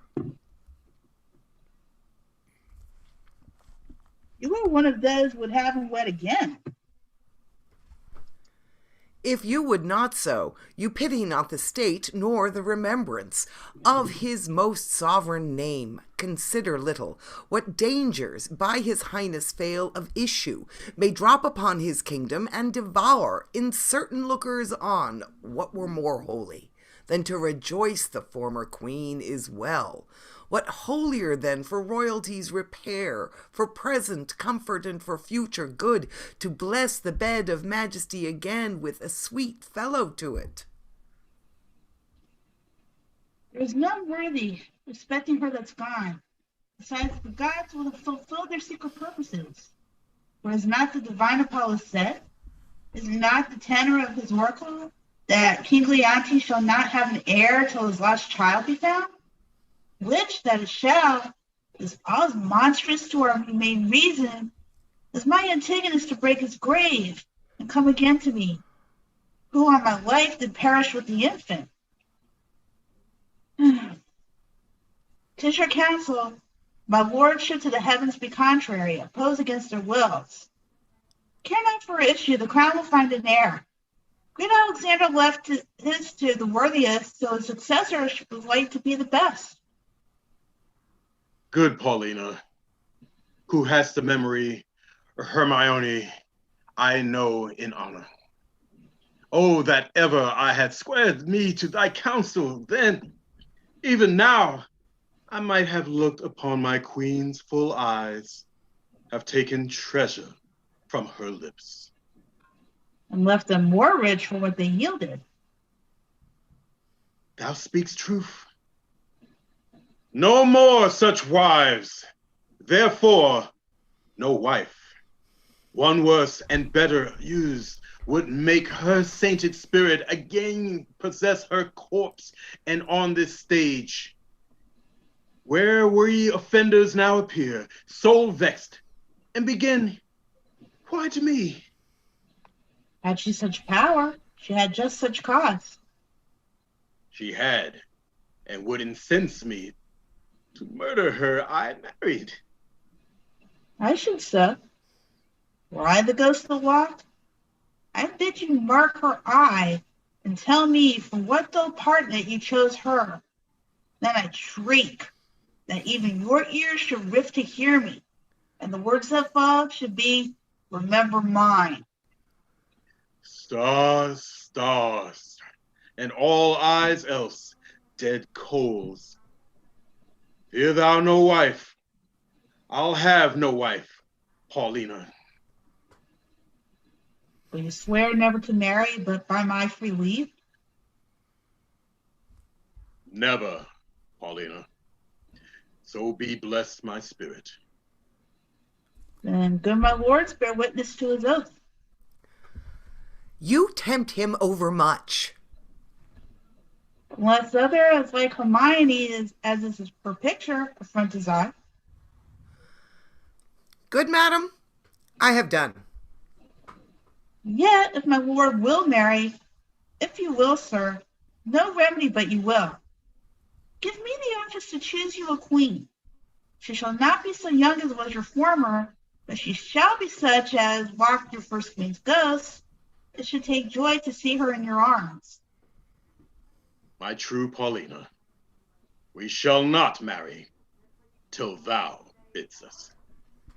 That shall be when your first queen's again in breath. Never till then. Enter a servant. When the Gazette himself, Prince Forza, son of Polixenes, with his princess, she the fairest I have yet beheld, desires access to your high presence. What with him? He comes not like to his father's greatness. His approach, so out of circumstance and sudden, tells us 'tis not a visitation framed, but forced by need and accident. What train? I'll read it for you. I'll read the servant. But few and those but mean. His princess, say you, with him? Aye, the most peerless piece of earth, I think, that e'er the sun shone bright on. Oh, Hermione, as every present time does boast itself above a better gone, so must thy grave give way to what's see now. Sir, you yourself have said and writ so, but your writing now is colder than that theme. She has not been, nor was not to be equaled. Thus your verse flowed with her beauty once. To truly ebb, to say you have seen a better. Pardon, madam, the one I have almost forgot your pardon. The other, when she has obtained your eye, will have your tongue too. This is a creature, would she begin a sect, might quench the zeal of all professors else, make proselytes of who she but bid follow. How, not women? Women will love her that she is a woman, more worth than any man. Men that she is the rarest of all women. Go, Cleomenes. Yourself assisted with your honor, friends. Bring them to our embracement. Still 'tis strange, he thus should steal upon us. Cleomenes exits. Had our prince, jewel of children, seen this hour, he had paired well with this lord. There was not a full month between their births. Prithee, no more. Cease. Thou know'st he dies to me again, when talked of. Sure, when I shall see this gentleman, thy speeches will bring me to consider that which may unfurnish me of reason. They are come. Enter Florizel, Perdita, Cleomenes, and others. Your mother was most true to wedlock, Prince, for she did print your royal father off, conceiving you. Were I but 21, your father's image is so hit in you, his very air, that I should call you brother, as I did him, and speak of something wildly by us performed before. Most dearly welcome. And your fair princess, goddess. Oh, alas, I lost a couple that twixt heaven and earth might thus have stood, begetting wonder, as you, gracious couple, do. Then I lost all mine own folly, the society, amity too, of your brave father, whom, though bearing misery, I desire my life once more to look upon him. By his command have I here touched Cecilia, and from him give you all greetings that a king at friend can send his brother. And but infirmity, which waits upon worn times, hath something seized his wished ability. He had himself the land and waters twixt your throne and his measured to look upon you, whom he loves. He bade me say so, more than all the scepters and those that bear them living.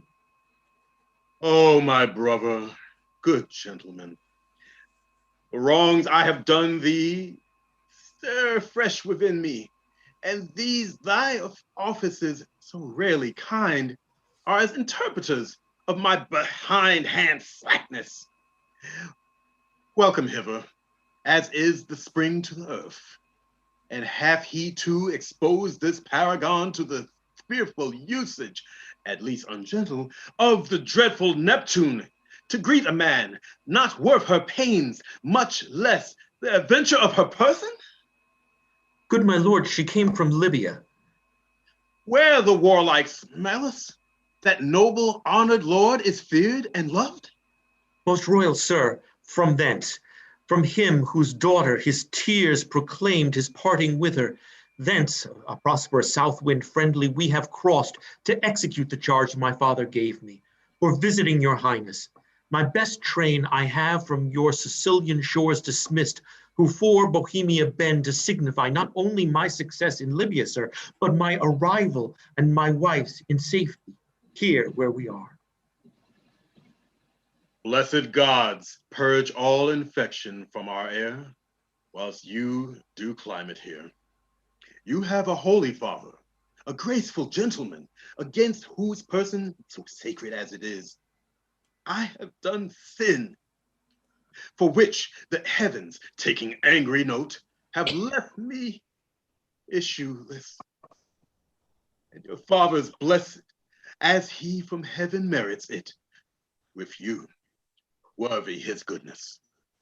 What might I have been? Might I, a son and daughter, now have looked on such goodly things as you?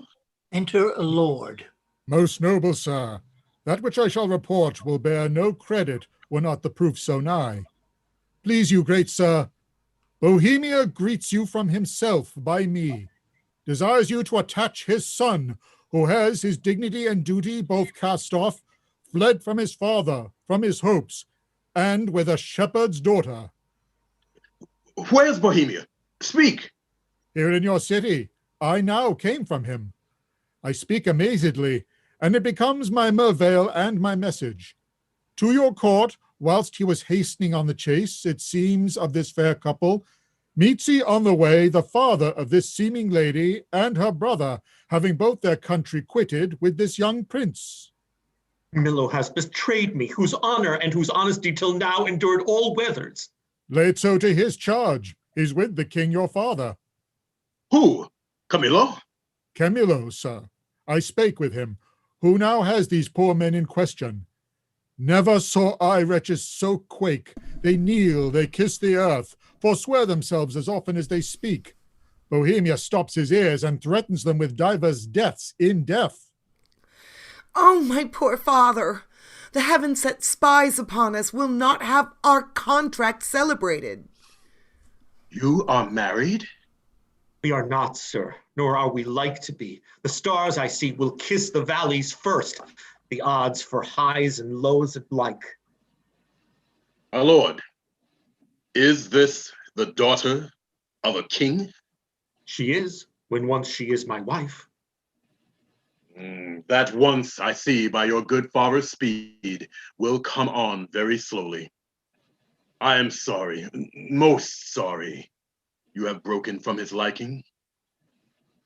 Where you were tied in duty, and as sorry, your choice is not so rich in worth as beauty, that you might well enjoy her. Dear, look up. Though fortune, visible an enemy, should chase us with my father, power no jot hath she to change our loves. Beseech you, sir, remember, since you owed no more to time than I do now, with thought of such affections, Step forth, mine advocate, at your request. My father will grant precious things as trifles.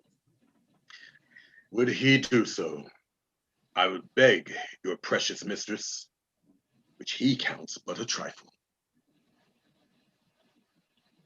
Sir, my liege, your eye has too much youth in it. Not a month before your queen died, she was far worse such gazes than what you look on now. I thought of her, even in these looks I made. But your petition is yet unanswered. I will to your father, your honor not o'erthrown by your desires. I am friend to them, and you, upon which errand I now go toward him. Therefore, follow me, and mark what I may make. Come, good my lord. And they exit. Act 5, Scene 2. Enter Autolycus and a gentleman.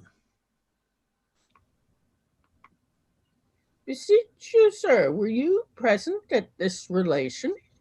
I was by at the opening of the fardel, heard the old shepherd deliver the manner how he found it, whereupon, after a little amazedness, we were all commanded out of the chamber. Only this methought I heard the shepherd say he found the child. I would most gladly know the issue of it. I make a broken delivery of the business, but the changes I perceived in the king and Camillo were very notes of admiration. They seemed almost with staring on one another to tear the cases of their eyes. There was speech in their dumbness, language in their very gesture. They looked as they had heard of a world ransomed or one destroyed.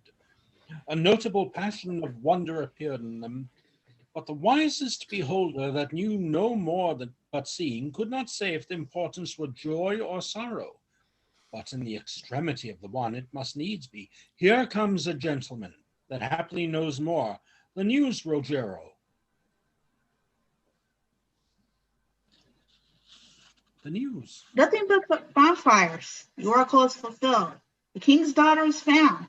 Such a deal of wonder is broken out within this hour that ballad makers can not be able to express it. Here comes the Lady Paulina Stewart. He can deliver you more. How goes it, sir? This news, which is called true, is so like an old tale that the verity of it is in strong suspicion. Has the king found his heir? Most true, if ever truth were pregnant by circumstance. That which you hear, you'll swear you see. There is such unity in the proofs. The mantle of Queen Hermione's, her jewel about the neck of it, the letters of Antigonus found with it, which they know to be his character, the majesty of the creature in resemblance of the mother, the affection of nobleness which nature shows above her breeding, and many other evidence proclaim her with all certainty to be the king's daughter. Did you see the meeting of the two kings? No. Then have you lost sight which was to be seen, cannot be spoken of. There might you have beheld one joy crown another, so and in such manner that it seemed sorrow wept to take leave of them, for their joy waded in tears. There was casting up of eyes, holding up of hands with countenance of such distraction that they were to be known by garment, not by favor. Our king being ready to leap out of himself for joy of his found daughter, as if that joy were now become a lost, cries, "Oh, thy mother," and asks Bohemia forgiveness, then embraces his son-in-law, then again worries he his daughter with clipping her. Now he thanks the old shepherd, which stands by like a weather-bitten conduit of many kings' reigns. I never heard of such another encounter, which lames report to follow it, and does description to do it. What pray became of Antigonus that carried hence the child? Like an old tale still, which will have matter to rehearse, though credit be asleep, and not an ear or open. He was torn to pieces with a bear.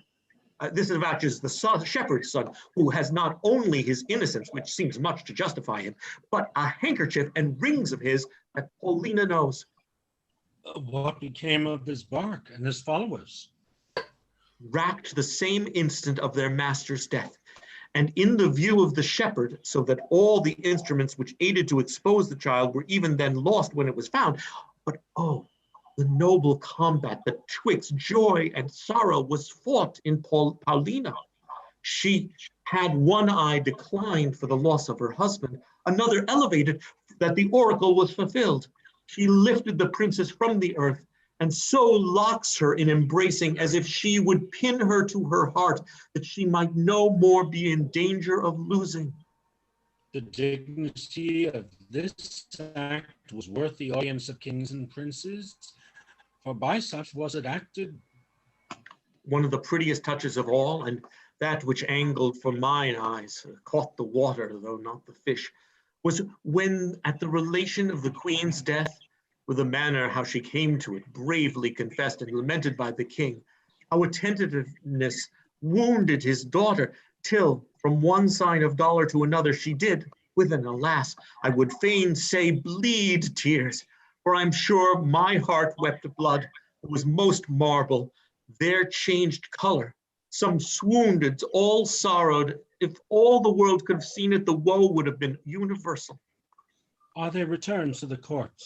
No, the princess, hearing of the mother's statue, which is in the keeping of Paulina, a piece many years in doing and now newly performed by that rare Italian master, Julio Romano, who, had he himself eternity, could put breath into his work, would beguile nature of her cut.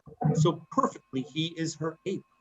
He so near to Hermione, hath done Hermione, that they say one would speak to her and stand in hope of answer.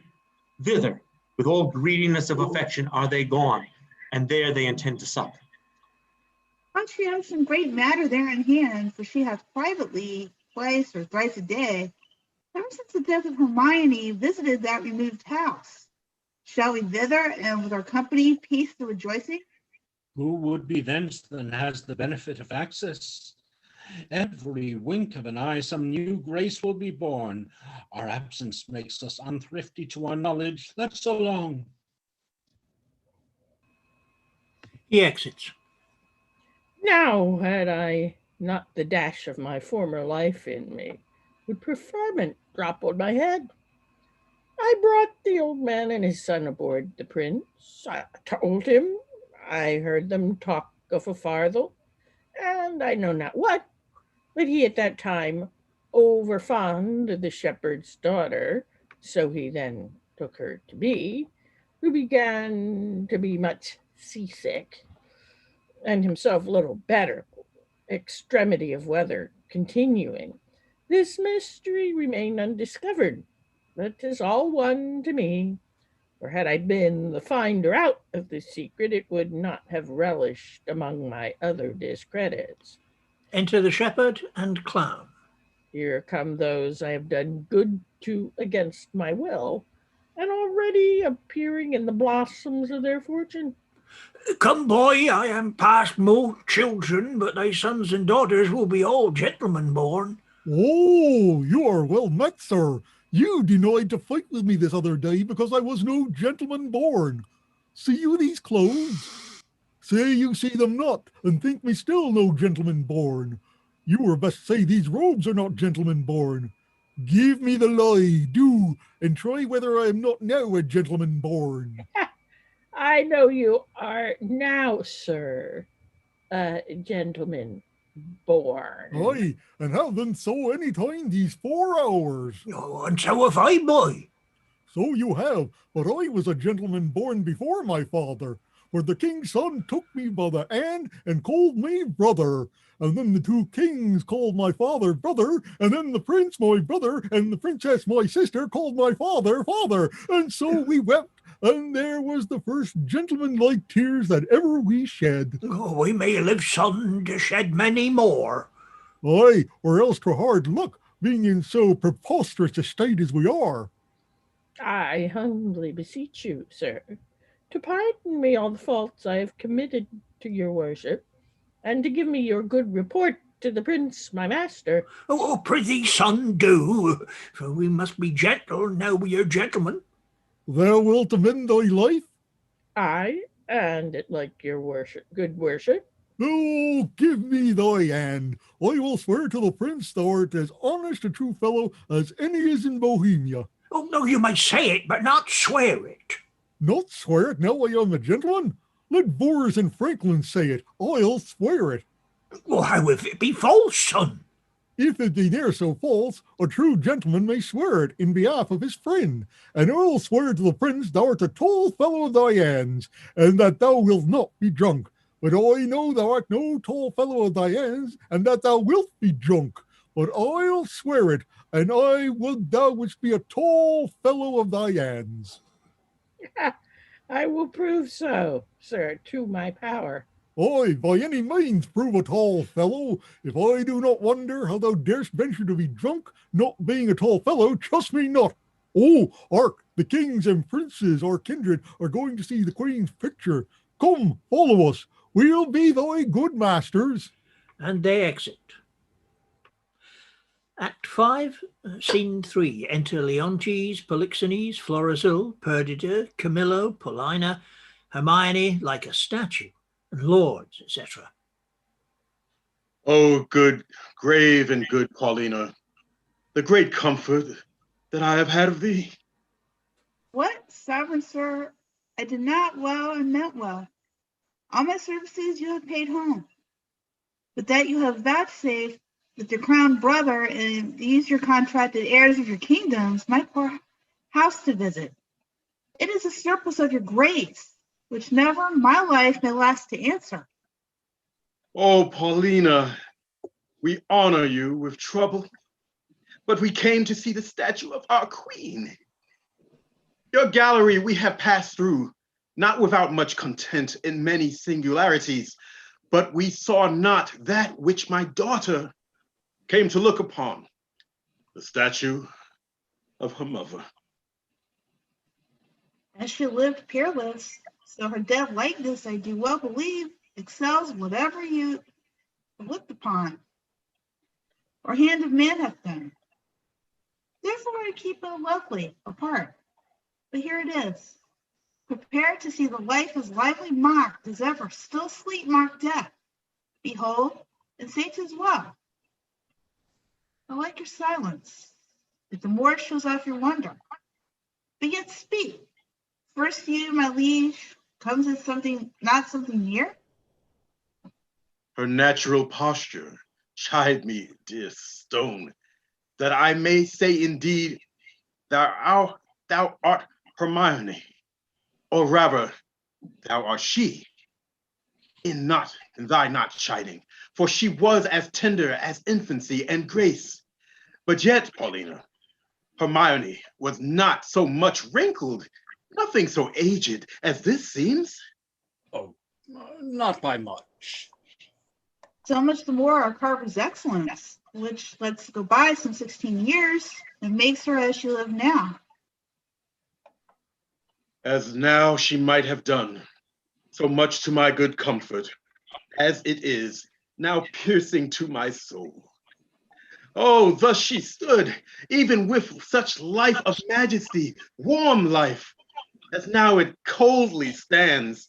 When first I wooed her, I am ashamed. Does not the stone rebuke me for being more stone than it?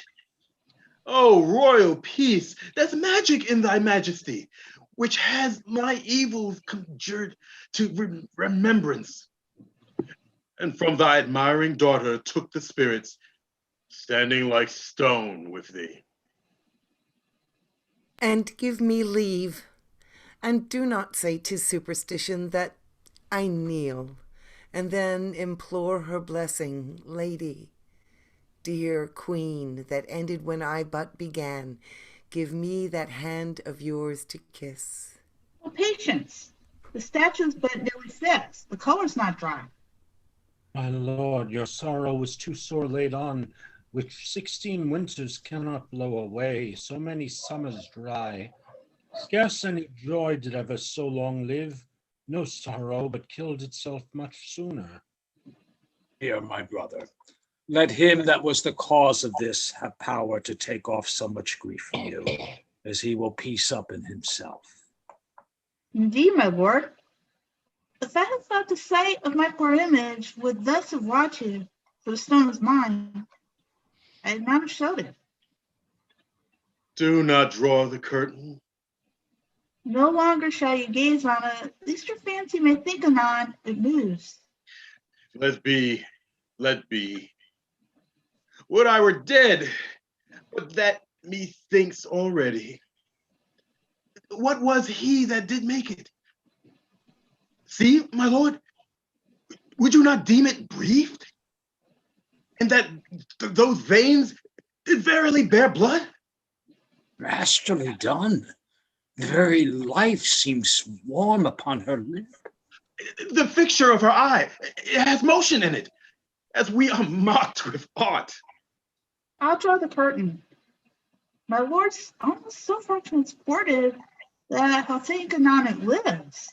Oh, sweet Paulina, make me to think so 20 years together, no settled scenes of the world can match the pleasure of that madness. Let it alone. I am sorry, sir. I have thus far stirred you, but I could afflict you further. Do, Paulina. For this affliction has a taste as sweet as any cordial comfort. Still methinks there is an air comes from her. What fine chisel could ever yet cut breath? Let no man mock me, for I will kiss her. Good my lord, forbear.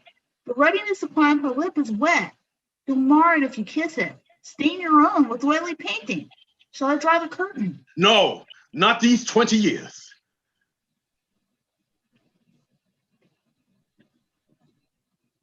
Perdita, you're muted. I'm sorry.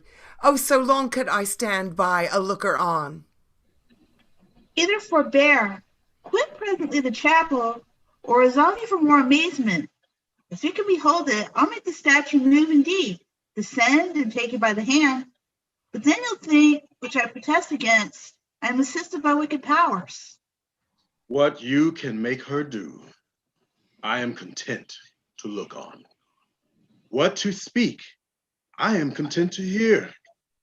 Which is as easy to make her speak as move. It is required you do awake your faith. Then I'll stand still. On those that think it is unlawful business I am about, let them apart. Proceed. No foot shall stir. Music, awake her. Strike. 'Tis time. Descend. Be still no more. Approach. Strike all that look upon with marvel. Come, I'll fill your grave up. Stir. Nay, come away. Bequeath to death your numbness. For from him dear life redeems you. You perceive she stirs. Start not, her action shall be holy, as you hear my spell is lawful. Do not shun her until you see her die again. For then you kill her double. Nay, present your hand. When she was young, you wooed her. Now in age, has she become the suitor? Oh, she's warm. If this be magic, let it be an art lawful as eating. She embraces him.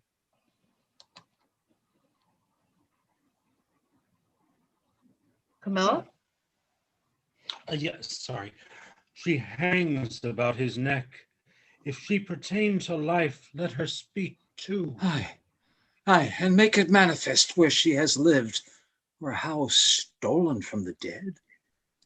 That she is living, were it but told you, should be hooted at like an old tale. But it appears she lives, though yet she speak not. Mark a little while. Please you to interpose, fair madam, kneel, and pray your mother's blessing.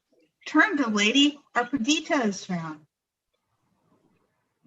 You gods, look down, and from your sacred vials pour your graces upon my daughter's head.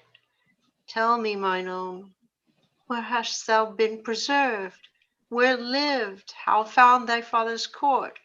For thou shalt hear that I, knowing by Paulina that the oracle gave hope thou wast in being, have preserved myself to see the issue. There's time enough for that. Lest they desire, upon this push, to trouble your joys with like relation. Go together, you precious winners all.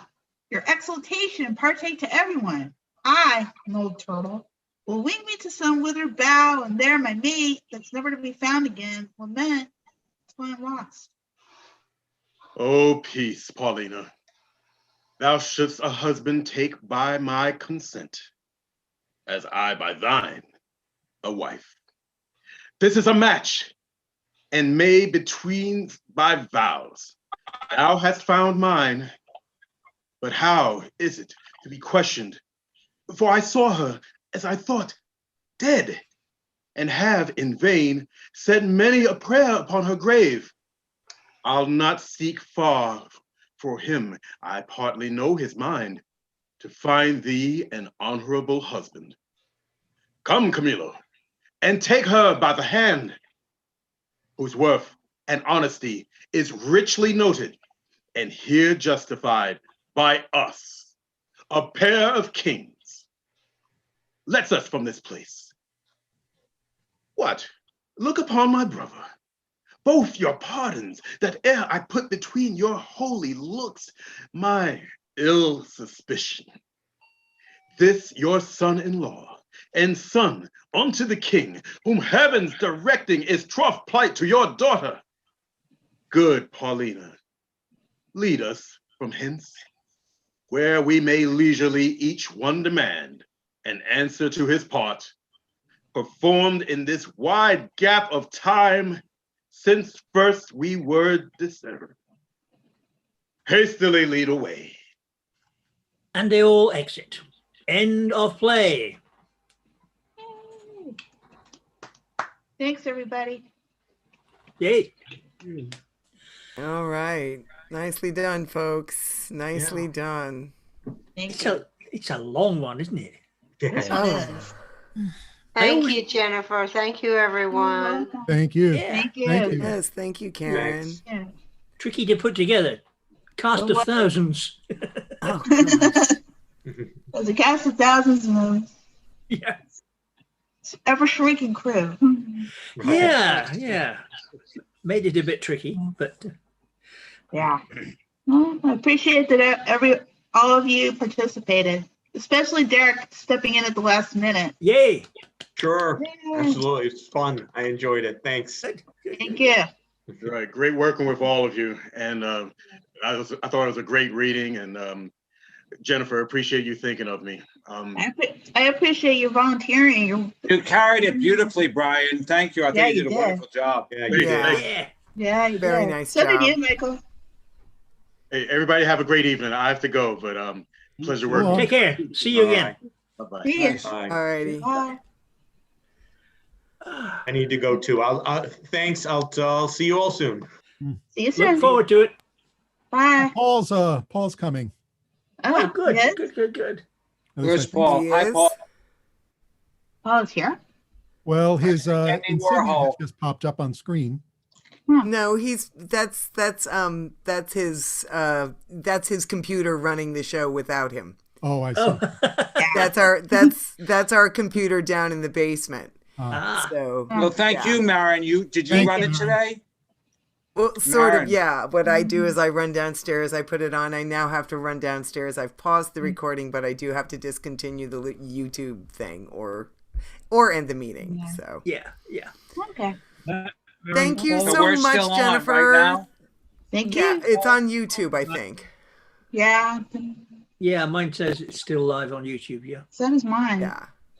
Yeah. Yeah. So, I guess I you have can't- to disconnect that from Paul's computer downstairs. Yeah. Yeah, I think so. I'm pretty sure. Maren, Paul told me last night you'd be getting a new addition to the family Yes, with the name she's coming. Perdita. That's why I would get distracted occasionally. We have a new cat Oh, Wow. who's making her way around the house and searching for the other one who's hiding because he's neurotic.